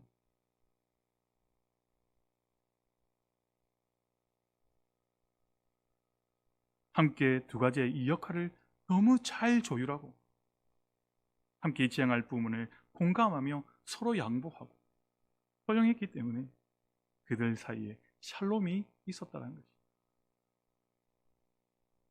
그럼으로써 어떻게 됩니까? 건강한 사회, 건강한 조직과 공동체가 만들어지게 되는 것입니다. 스가랴 6장 14절에 이렇게 말씀합니다. 그 면류관은 헬렘과 도비아와 여다야와 스바냐의 아들 헨을 기념하기 위하여 여호와의 전안에 두라 하십니다. 6장 10절에 보면 헬데라고 나옵니다.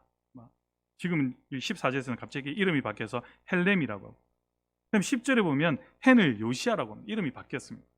근데 바뀐 이유를 저도 잘 모릅니다.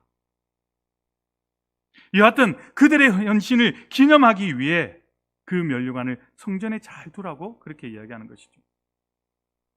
포로로 잡혀가 있던 귀환하지 않은 사람들이 귀환하고 싶은 마음의 징표를 거기에 남겨둠으로써 그들을 해하지 않도록 늘 기념하도록 그렇게 한 것이죠.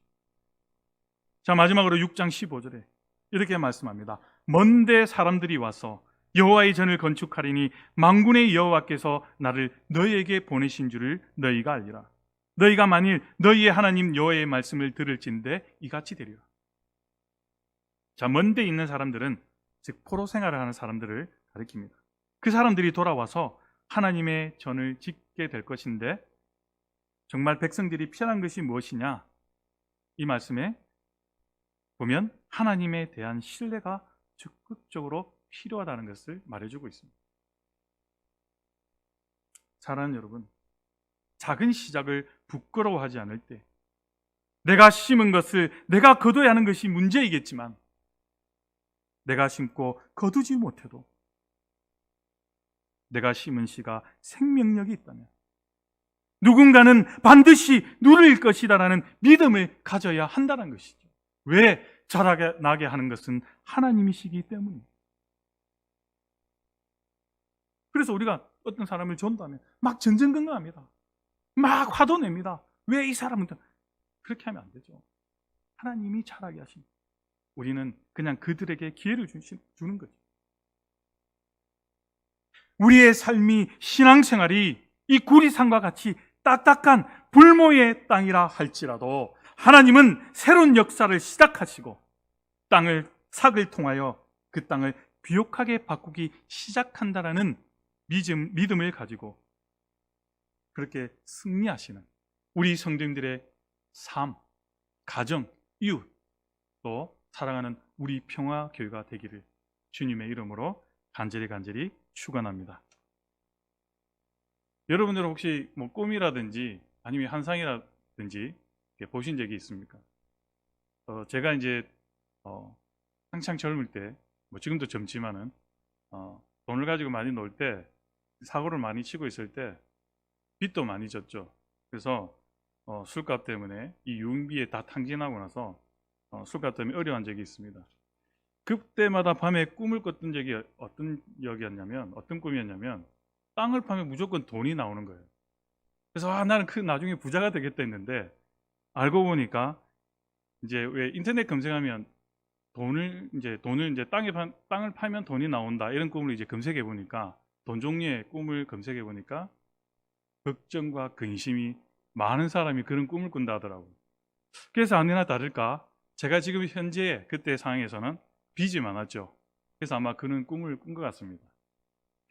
또 어떤 사람은 이제 결혼을 앞두고 이제 결혼 정년이 되어서 얼마나 많이 기도했겠습니까? 새벽 기도도 열심히 나오고 열심히 기도하는데 아무리 생각해도 이렇게 배우자를 만나지 못하는 거예요. 그런데 어느 날 헬스를 이제 새벽마다 다니게 됐는데 그 헬스의 그 강사가 너무 멋있는 거예요. 근육도 우럭우럭하고 키도 크고 얼굴도 잘생기고 누가 봐도 그 사람은 여자애들에게도 인기도 많고 저 사람과 결혼했으면 좋겠다. 외모만 보면 그렇죠. 그래서 고민을 많이 했어요. 그래서 하나님께 막 기도했죠. 저 사람과 결혼하면 되겠습니까? 열심히 새벽 기도 나해서 기도했어요. 근데 하나님이 한 상을 보여주셨는데 길 건너에 강이 하나 있고 그 강 건너편에 꽃이 하나 이렇게 막 솟아오는데 그 꽃의 얼굴이 어떤 얼굴이었냐면 악마처럼 인상을 쓰는 얼굴이었어요. 그 사람을 위해서 기도를 했는데 그 강사를 위해서. 근데 나중에 뜻을 보니까 그 꿈을 스스로 생각을 해보니까 하나님께서 가르쳐 주시기를 그 사람은 아니다라는 거예요. 그래서 나중에는 이제 믿음의 사람과 결혼을 했는데 그 믿음의 사람의 환상을 하나님께서 또 꽃으로 보여주셨어요. 근데 그 꽃이 활짝 웃고 자기에게 만족감을 주는 거예요. 기분이 좋은 거예요. 그래서 이 사람과 결혼을 해야 되겠다는 하나님의 뜻이구나. 열심히 기도를 하고 나중에 만나서 이제 선을 봤는데 그 사람과 이제 결혼을 하게 됐죠. 그래서 행복한 가정을 꾸리고 있다라는 이야기입니다. 사랑하는 여러분, 이렇게 하나님께서 주시는 환상은 꿈은 개인적으로는 자기에게 어떤 변화의 일들이 꿈틀거리고 있다. 또는 이 나라와 이 민족을 위해 주는 그 환상은 누구에게 주든 그 환상은 이 나라 이 민족이 변화를 이루기 위한 하나님의 역사심이 준비되고 있다. 격동의 변화의 시간이다. 이렇게 생각할 수도 있습니다. 자, 스가랴에서 오늘 환상이 이제 8번째 환상이 나오는데 마지막 환상입니다. 이렇게 환상이 많이 나오는 이유는 바로 어려운 시대이기 때문에 그렇습니다. 평범한 시대보다는 위기의 시대, 환상을 많이 본다는 것을 그래서 알 수 있다는 것입니다. 이 묵시문학이라고 있는데요. 이 묵시문학이 등장하는 것도 예전에 있는 옛 세계가 무너지고 새로운 세계 사이에 바로 가독이 혼란스럽고 고통이 많고 그럴 때에 우리가 어디로 가야 할지 모를 때에 그때에 하나님의 인도하심, 비전을 보는 사람들이 바로 하나님을 통해서 그 길을 안내하고 인도한다는 것이죠. 누군가가 환상을 본다는 것은 그 시대가 여하튼 그만큼 어렵다는 것을 반증해 주고 있다는 것입니다.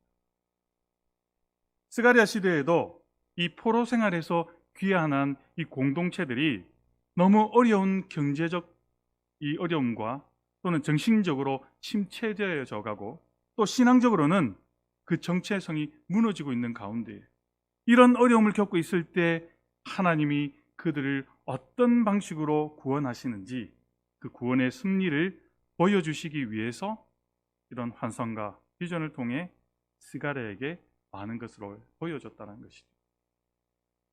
자, 오늘 우리가 보는 것은 서두에 말씀드렸지만 이 스가랴서에서는 환상 마지막 장면들입니다.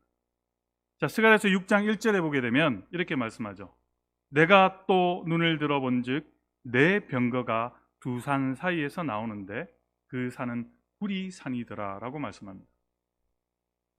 자, 여기서 말하는 병거, 이 병거는 어떤 거죠? 전쟁에 쓰는 수레, 또 말이 끄는 바퀴, 그러니까 달래나 수레로 이렇게 철로 만들어졌었고 또 오늘날에 말하면 전차에 해당하는 아주 튼튼한 병거라고 할 수 있습니다. 이 병거가 등장하는 것은 무엇이냐? 무언가 어떤 긴박한 어떤 상황을 일이 벌어졌다라는 것을 의미해 준다는 것이죠. 그런데 이 병거가 네 병거, 그러니까 네 개의 병거. 이 4라는 숫자는 우리가 동서남북, 그러니까 땅의 숫자를 의미합니다. 다시 말해서 온 세상을 향한 그 하나님의 뜻을 수행하는 그 역할을 감당하는 것을 의미하죠. 그런데 그 병거가 두 산 사이에서, 산 두 개 사이에서 나온다라고 말씀합니다. 자, 이때에 이 바벨론, 메소포타미아 문명에서 이 바벨론은 이 사마신이라고 그 태양신을 섬기고 있었어요. 자, 태양신이 있었는데 이 두 산 사이에서 등장하는 그 어떤 신의 존재로서 그 이미지를 바로 하나님의 사자에게 바로 그 권위와 힘을 부여하고 있다는 것을 알 수 있습니다. 그러니까 어떤 신의 계획이 이루어지고 있음을 이 두 산 사이에서 나온다라는 말에서 볼 수 있다는 것이죠. 자, 성경에서 자주 등장하는 구리가 아니지만 그 구리와 비슷한 놋이라는 우리가 옛날 우리 선조들은 이 놋에다가 밥을 지어서 먹었지 않습니까? 그 놋으로 된 화살, 그리고 또는 성벽, 또는 놋으로 된 갑옷, 또는 창, 이런 것이 이제 성경에서 자주 등장하는데요. 그러니까 이 구리는 단단함을 상징하죠. 아주 튼튼하고 단단함을 상징합니다. 그런데 이 단단하다고 하는 의미는 꼭 우리가 봤을 때는 그냥 좀 긍정적인 의미로도 볼 수 있지만 꼭 긍정적으로 의미로만 쓰이는 것은 아닙니다. 어떤 사람들의 마음이 딱딱하게 굳어 있는 것도 이 놋과 구리로 형상화할 때도 있다는 것이죠. 레위기 26장 19절에서 이렇게 말씀합니다. 내가 너희의 세력으로 말미암은 교만을 꺾고 너희의 하늘을 철과 같게 하며 너희 땅을 놋과 같게 하리니. 그러니까 조금 긍정적인 의미가 아니고 부정적인 의미에서 조금 말씀하고 있죠. 이 놋과 같은 땅, 구리와 같은 땅은 그 땅에서는 산물을 낼 수 없고 놋처럼 딱딱한 땅에 아무것도 심을 수 없는 이 불모의 땅으로 변화될 것을 말씀해 주고 있다는 거예요. 그래서 부정적 의미로 놋이 사용됨을 말씀해 주고 있습니다.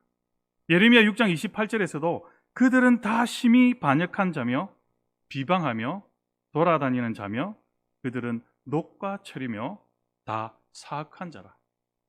여기서 놋과 철도 좀 부정적인 의미에서 말씀하고 있죠.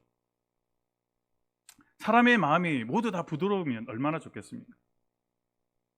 그러나 놋처럼 단단하다면 이것은 좋지 않은 의미로 해석할 수도 있다는 것이죠. 자, 오늘 본문 1절에서 보면 그 산은 구리산이라고 했을 때 왜 하필이면 구리산이라고 했을까요? 스가랴가 학계와 더불어서 사람들에게 무엇을 독려하냐면 성전 재건을 독려했었습니다. 그래서 성전과 구리가 관련이 있다는 것이죠.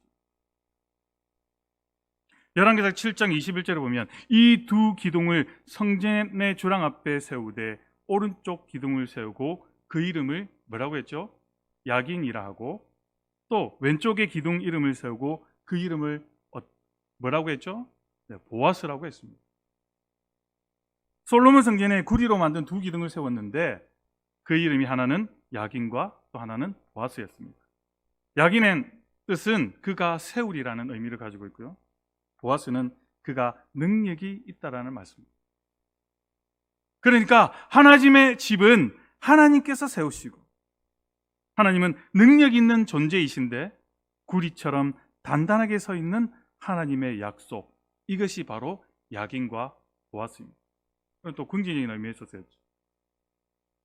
하여튼 구리에서 병거가 나온다라는 것은 성전에 임재하신 하나님의 놋 기둥 사이로 행차하시는 모습처럼 그렇게 그 스가랴 눈에 보인다라는 것이.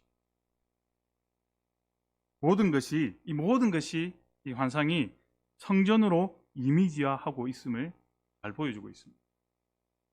스가랴 6장 2절에 이렇게 말씀하죠. 첫째 병거는 붉은 말들이, 둘째 병거는 검은 말들이, 셋째 병거는 흰 말들이, 또 넷째 병거는 어롱지고 건장한 말들이 메었는지라 라고 말씀합니다. 이 건장한 말이란 말은 앞에 있는 모든 말들의 전체를 받을 가능성이 있죠. 그러니까 뭐 붉은 말, 검은 말, 그 다음에 흰 말 모두가 건장한 말이라는 것입니다. 색깔이 다른 말들은 우리가 이 색깔 다른 말들이 나오는 장이 있죠. 어디서 나옵니까? 요한계시록에서 나오죠. 요한계시록 6장에 보면 그 말씀을 언급하고 있는데요. 흰 말은 하나님의 권위를 위협받는 존재로, 또 붉은 말은 전쟁과 살생의 뜻으로, 또 검은 말은 기근과 재앙으로, 청황색은 죽음의 의미로 등장합니다. 이 말들은 어떤 세계의 파멸, 심판하는 말들로 이렇게 표현해서 나옵니다. 그런데 오늘 스가랴 본문 6장 3절에 등장하는 말과는 다른 의미를 가지고 있습니다. 단지 하나님이 일하시는 방식의 다양성을 상징할 뿐입니다. 다른 의미가 없다는 것이죠. 다양성의 하나님을 표현하기 위해서 이 말들이 등장하게 됩니다. 다시 말하면 하나님은 다양한 모습을 갖고 계시다라는 것이죠. 말이 등장하는 이유는 하나님의 역사 개입이 신속하고 또 압도적임을 나타내기 위해서 표현했다는 것이죠. 이때 교통수단이 뭡니까? 말이 제일 빠르죠. 그래서 여기서 말이 등장한 이유는 하나님의 역사 개입이 신속하고 압도적임을 나타내기 위해서 표현했다는 것입니다. 자, 스가랴 6장 4절에 보면 내가 내게 말하는 천사에게 물어 이르되 주여 이것들이 무엇이니까 하니, 자꾸 이게 환상을 보면서 스가랴 자꾸 묻게 됩니다. 자꾸 물으면 짜증날 만도 하죠. 그런데 왜 자꾸 묻습니까? 스가랴가 자꾸 묻는 이유가 무엇이냐면 하나님의 이미지는 인간의 해석이 아니라 하나님이 보여주셔야 알 수 있기 때문이죠. 그래서 우리는 기도할 때요, 하나님의 뜻을 받기 위해서 늘 인내하며 끝까지 기도해야 됩니다. 사람의 생각이 아니라 이때까지 포기하고 이건 내 생각이 맞구나가 아니라 끝까지 인내하며 하나님의 뜻을 알아야 합니다. 계속 물어야죠. 우리가 오늘 스가랴 공부 자꾸 6장까지 오면서 제가 자꾸 묻지 않습니까? 환상을 보면서 이것이 무엇입니까? 이것이 무엇입니까? 자꾸 묻지 않습니다. 하나님의 어떤 이미지는 인간이 해석할 수 없습니다. 하나님이 보여주실 때까지 우리는 기도해야 할 것이죠. 자, 스가랴 6장 5절에 그래서 천사가 이렇게 대답합니다. 스가랴가 그렇게 이것들이 무엇입니까? 라고 물으니까 천사가 대답하여 이르되 이는 하늘의 내 바람인데 온 세상에 주 앞에 서 있다가 나가는 것이라 하더라 라고 답하죠. 온 세상에 주 앞에 서 있다가 나가는 것, 이게 무엇이냐? 하나님의 명령을 수행하기 위해 파견된 천사들을 의미한다는 것이죠. 그러니까 땅에서 이루어진 일들이 땅에서 시작된 것처럼 보이지만 사실은 이 모든 일들이 하늘에서부터 시작된 일임을 보여주고 있다는 것입니다. 그래서 우리가 마태복음 6장 10절에서 우리에게 기도하죠. 예수님께서 가르친 기도 중에 나라가 임하옵시며 뜻이 하늘에서 이루어진 것 같이 땅에서도 이루어지다. 그렇게 기도하지 않습니까? 그것은 하나님의 뜻이 이 땅에 온전히 이루어지길 바라는 것입니다. 마치 이 세상에서 모든 일이 일어나는 것은 사람들이 어떤 계획에서 이루어지는 것 같지만 사실은 하나님 하늘에서부터 시작된 일이라는 것을 우리는 깨달아야 하는 것이죠. 자, 스가랴 6장 6절에서 7절 말씀에서 이렇게 말씀합니다. 검은 말은 북쪽 땅으로 나가고 흰 말은 그 뒤를 따르고 오롱진 말은 남쪽 땅으로 나가고 건장한 말은 나가서 땅에 두루 다니고자 하니 그가 이르되 너희는 여기서 나가서 땅에 두루 다니라 하매 곧 땅에 두루 다니더라. 검은 말과 흰 말은 북쪽으로 가고 어릉진 말은 남쪽으로 갑니다. 우리가 사진을 좀 보겠습니다. 화면을 보게 되면 글자가 좀 작습니다. 이렇게 빨간 것을 동그랗게 친 걸 보시면 그러니까 한 2시 방향쯤 되죠. 크게 빨간 것으로 동그라미 쳤습니다.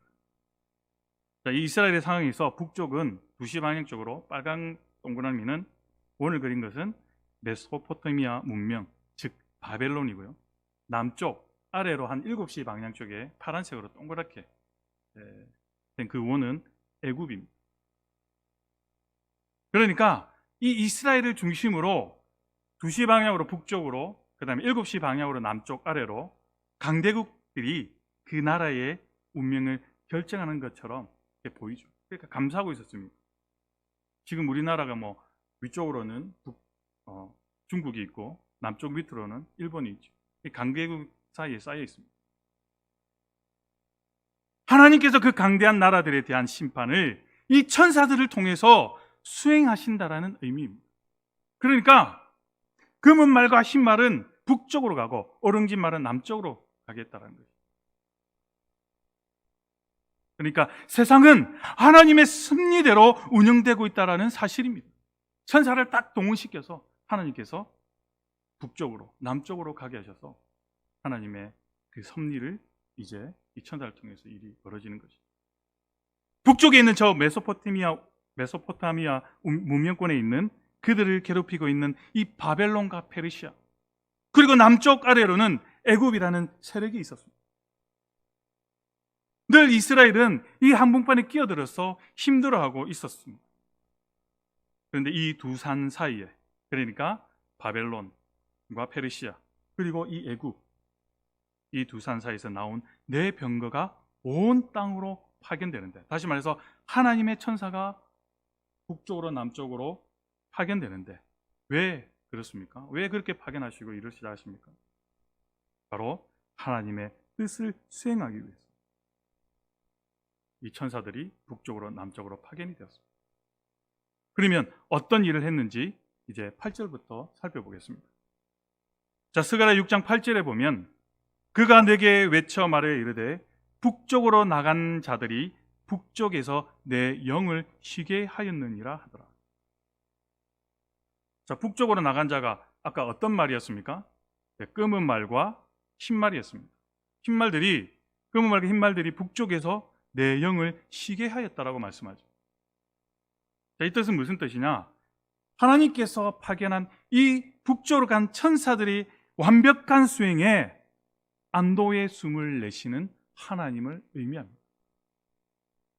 그러니까 이 천사들을 북쪽 땅으로 파견시켰는데 이 천사들이 일을 잘 수행한 것입니다. 그러니까 하나님께서 안도의 한숨을 내쉬는 것이죠.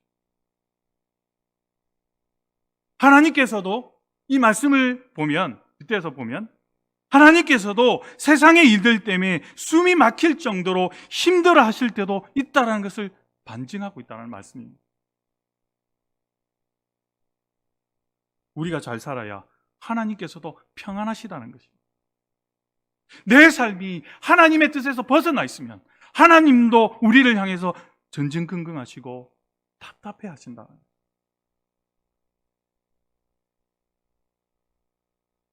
그래서 우리는 하나님 앞에서 하나님의 마음을 시원케 하는 삶을 살아야 한다는 것입니다. 하나님도 우리를 향해서 불안해 하시고 계신다. 우리 교회를 향해서, 우리 이웃을 향해서, 이 나라, 이 민족을 위해서 하나님도 불안해하고 계신다는 것입니다. 자, 데살로니가 교회가 처음 이제 새로 생긴 신생 교회였습니다. 교회였는데 로마의 박해 때문에 데살로니가 도시를 급하게 떠나야 했던 이 사도 바울은 철없는 많은 어린아이와 같은 성도들을 남겨둔 채 안타까운 마음으로, 정말 안타까운 마음으로 떠났던 그 사도 바울의 마음이 너무 힘들어하고 있었습니다. 그래서 이 사도 바울은 사랑하는 제자들, 특별히 디모데를 그곳에 파송하게 됩니다. 그리고 제자들이 소식을 가지고 오게 됩니다. 그 사람들이 사도 바울을 그리워하고 있고 또 잘 성장하고 있다는 소식을 이 사도 바울은 전해 듣게 됩니다. 그래서 바울이 이렇게 고백합니다. 데살로니가전서 3장 8절에서 그러므로 너희가 주 안에 굳게 선즉 우리가 이제는 살리라. 자, 이 말씀을 통해서도 하나님의 마음을 볼 수 있습니다. 엿볼 수 있습니다. 얼마나 이 사도 바울은 한 영혼 한 영혼을 얼마나 아끼고 사랑했는지, 얼마나 눈물을 흘리며 기도했는지 알 수 있는 대목이라는 것이죠. 이 말씀을 묵상하면서 많이 회개했어요. 나는 얼마나 나에게 허락해 준 우리 아이들을 사랑하고 있는지, 얼마나 그들을 위해서 눈물을 흘리며 기도하고 있는지,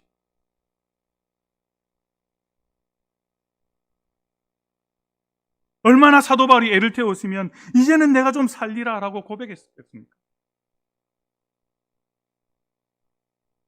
믿는 사람들은 자기의 행복을 누리는 것이 아니라, 하나님의 사람들은 자기의 행복만을 위해서 누리는 것이 아니라 이웃의 행복에 기뻐할 줄 아는 사람, 그런 사람이 진정한 하나님의 사람이죠. 하나님의 마음과 사랑도 마찬가지라는 거죠. 이 땅에서 벌어지는 일들이 하나님의 뜻대로 이루어져야만 하나님께서도 안도의 한숨을 쉬며 쉬신다는 것입니다. 평안을 가진다는 것이죠. 북쪽으로 간 말들, 그 북쪽으로 간 말들 덕분에 내 영을 쉬게 하였다라고 말씀합니다. 다시 말하면 이스라엘을 억압하던 바벨론이 멸망을 했습니다. 이것은 바로 이스라엘의 해방이었죠.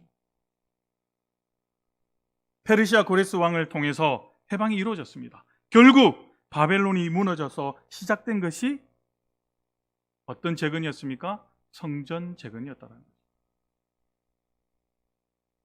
메소포타미아 문명권에 대한 하나님의 심판이 수행하게 됐고, 그것이 두 산 사이에서 나온 병거가 가서 일으킨 것이라는 거죠. 그들의 세력으로 인해서 무너진 것이 아니라 하나님의 섭리로 인해서 이루어진 사건이라는 것을 오늘 말씀해 주고 있다는 것이죠. 스가랴 6장 9절에서 11절 말씀까지 이렇게 말씀합니다.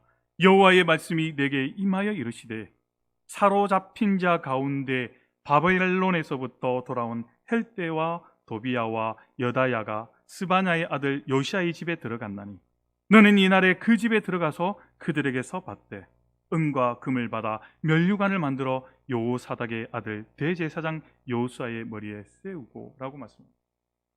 또 이 말씀은 무슨 말이냐? 갑자기 사람들의 이름이 나옵니다. 시급하게 시행되어야 할 일들이 말하고 있는데 그 일들이 뭐냐? 여기에 사로잡힌 자는 바벨론의 포로로 잡혀간 자들을 의미합니다. 그들이 귀환할 때 한 번에 모두가 귀환한 것이 아니고 1차, 2차, 3차에 나누어서 돌아오게 되죠. 왜냐하면 너무 오랜 세월 동안 포로 생활을 하다 보니까 자신의 그런 모든 삶의 터전이 거기에 남아있잖아요. 그러니까 그것을 한꺼번에 버리고 그냥 이렇게 마음이 쉽게 되돌려서 돌아올 수가 없었던 것이죠. 그것을 오랜 생활 3회 터전을 만든 그곳을 그냥 두고 떠난다는 것은 쉬운 일이 아니라는 것이죠. 그래서 팔레스타인 땅의 귀한 자들이 정착하고 어렵긴 하지만 자유민으로 살아간다는 소식이 들려오면서 제차 2차, 3차 귀환을 하는데 아직은 고국 땅으로 돌아오지 못한 사람들이 귀환하는 사람들에게 성전을 재건하는데 우리도 보태고 싶으니 이거 좀 가져가시오 라고 보내온 것이 있는데 그것이 바로 어떤 사람을 통해서요? 요대와 도비야와 그 다음에 여다와 스바냐 이런 사람들을 통해서 전해져 갔다라는 것입니다. 자, 그 집에 들어가니 은과 금을 받아 면류관을 만들어 여호수아의 머리 위에 세우라고 말합니다. 그러니까 성전은 그 땅에 있는 사람들만의 노력으로 된 것이 아니라 포로로 잡혀간 사람들도 동참하게 함으로써 그 비전을 보여주고 있다는 것입니다. 포로로 잡혀간 사람들도 함께 동참했다. 그것을 비전으로 보여주고 있다는 것이죠. 자, 스가랴 6장 12절에서 이렇게 말씀합니다. 말하여 이르기를 만군의 여호와께서 이같이 말씀하시되 보라, 싹이라 이름하는 사람이 자기 곳에서 돋아나서 여호와의 전을 건축하리라. 자, 여기서 나오는 싹은 스룹바벨을 가리킵니다. 왜냐하면 새 나라가 돋아나고 있기 때문입니다. 그 새 나라가 스룹바벨을 가리키는 것이죠. 이때까지 우리가 환상을 보지 않습니까? 8개의 환상을 통해서 우리가 아는 것은 하나님이 등장하셔서 심판을 통해서 다시 그 땅을 정화하고 다시 그 땅에 정한 땅에 성직 제도를 새롭게 만들고 우상이 창궐하는 땅에서 우상을 다른 곳으로 옮겨서 깨끗하게 정화한 다음 정화된 이스라엘에서 비로소 시작된 새 나라가 움틀하고 있다는 것입니다. 사실 싹은 스룹바벨로 보이지만 굳이 여기서 스룹바벨이라고 말하지 않은 까닭은 그를 보호하기 위한 조치이기도 하지만 동시에 너도 싹이 되어야 하지 않겠어? 라는 의미가 담겨 있기 때문에 그렇게 굳이 직접적으로 스룹바벨이라고 표현하지 않았습니다. 다시 말해 너도 새로운 세계에서의 싹이 되어야 하지 않아? 라는 질문을 오늘 우리에게도 던져보아야 한다는 것입니다. 정화된 그 땅에서 우상이 없이 살아가는 오직 하나님만을 바라보고 살아가는 사람으로 새로운 사람으로 꿈꾸는 새싹들. 그래서 어떻게 보면 우리 성도의 이름은 이렇게 싹이어야 한다는 것이죠. 자, 욕망이라는 것은 절대로 채워지지 않습니다. 채워도 빈 곳이 남아있는 것이 욕망입니다. 이 욕망이라는 바다 한가운데 이곳에서 그 욕망이라는 바다 가운데 있는 우리 성도는 갈증에 시달린 사람에게 맑은 물을 공급하는 사람이 되어야 한다는 것이죠. 이런 사람을 하나님의 나라의 예표가 된 사람이라고 제가 말씀드렸습니다. 바로 이런 사람들을 하나님이 심어놓은 씨앗, 그것이 이제 싹으로 돋아나고 있다는 것을 비전으로 보여주고 있다는 것입니다. 그것도 다른 곳이 아니라 자기 곳에서 돋아나서라고 말씀합니다. 자기가 서 있는 곳, 자기가 삶의 터전으로 누리고 있는 그곳에서 다시 싹이 돋아나야 한다는 것입니다.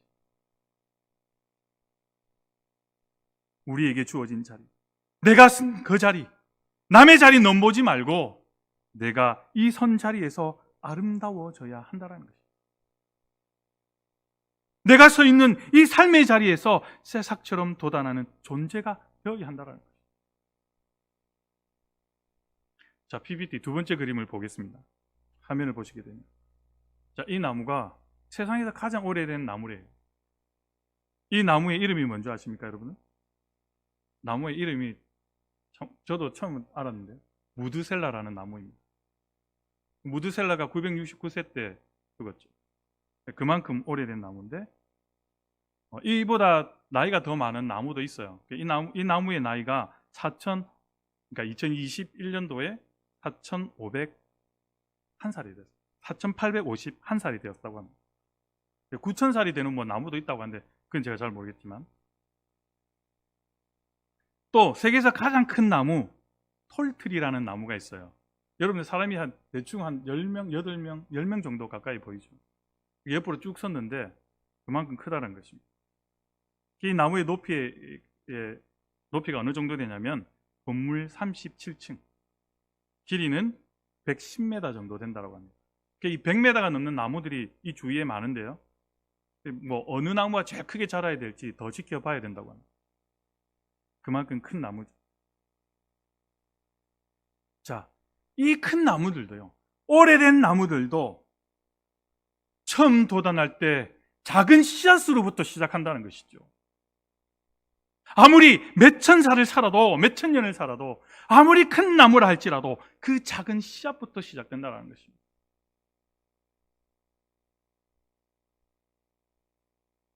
그래서 하나님을 믿는 사람들은 작은 시작을 절대로 두려워하지 말아야 합니다.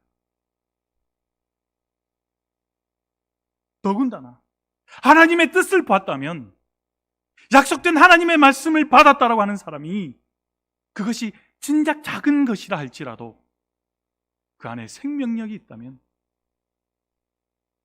큰 나무를 이루고 많은 열매를 맺게 된다는 거예요. 믿음의 사람들은 그 작은 씨앗을 통해서 깨뚫어 온다는 것이죠. 내가 서 있는 이 자리에서 싹이 되면 그 다음 일은 하나님께서 하신다는 것입니다. 그래서 사도 바울은 이렇게 고백합니다. 고린도전서 3장 5절과 7절에서 이렇게 말씀하죠. 그런즉 아볼로는 무엇이며 바울은 무엇이냐? 그들은 주께서 각각 주신 대로 너희로 하여금 믿게 한 사역자들이니라. 그런즉 심는 이나 물주는 이는 아무것도 아니로되 오직 자라게 하시는 이는 하나님이시니라. 왜 사람이 판단합니까? 왜 사람이 그것을 자라게 하려고 합니까?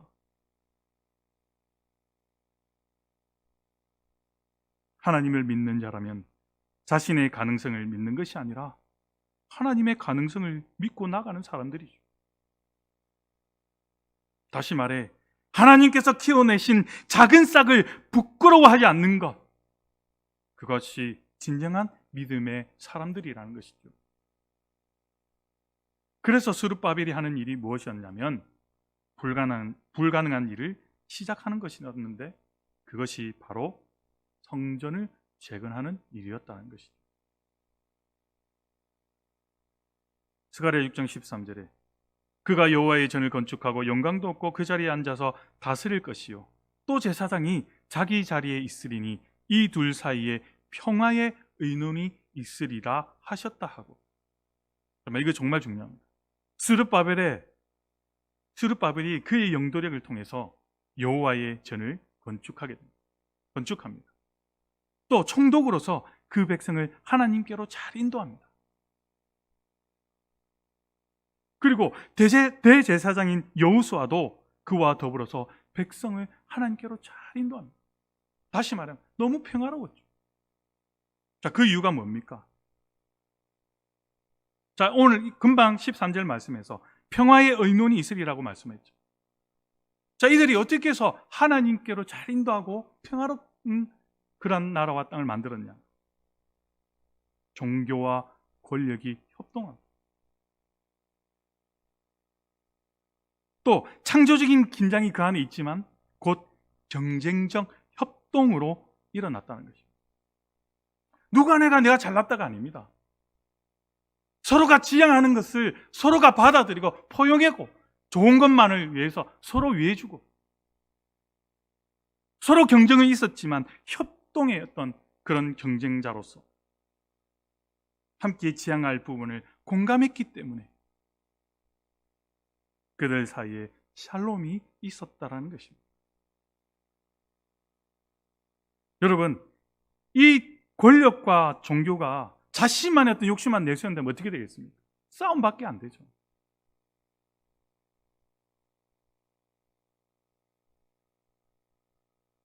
함께 두 가지의 이 역할을 너무 잘 조율하고 함께 지향할 부분을 공감하며 서로 양보하고 허용했기 때문에 그들 사이에 샬롬이 있었다는 거죠.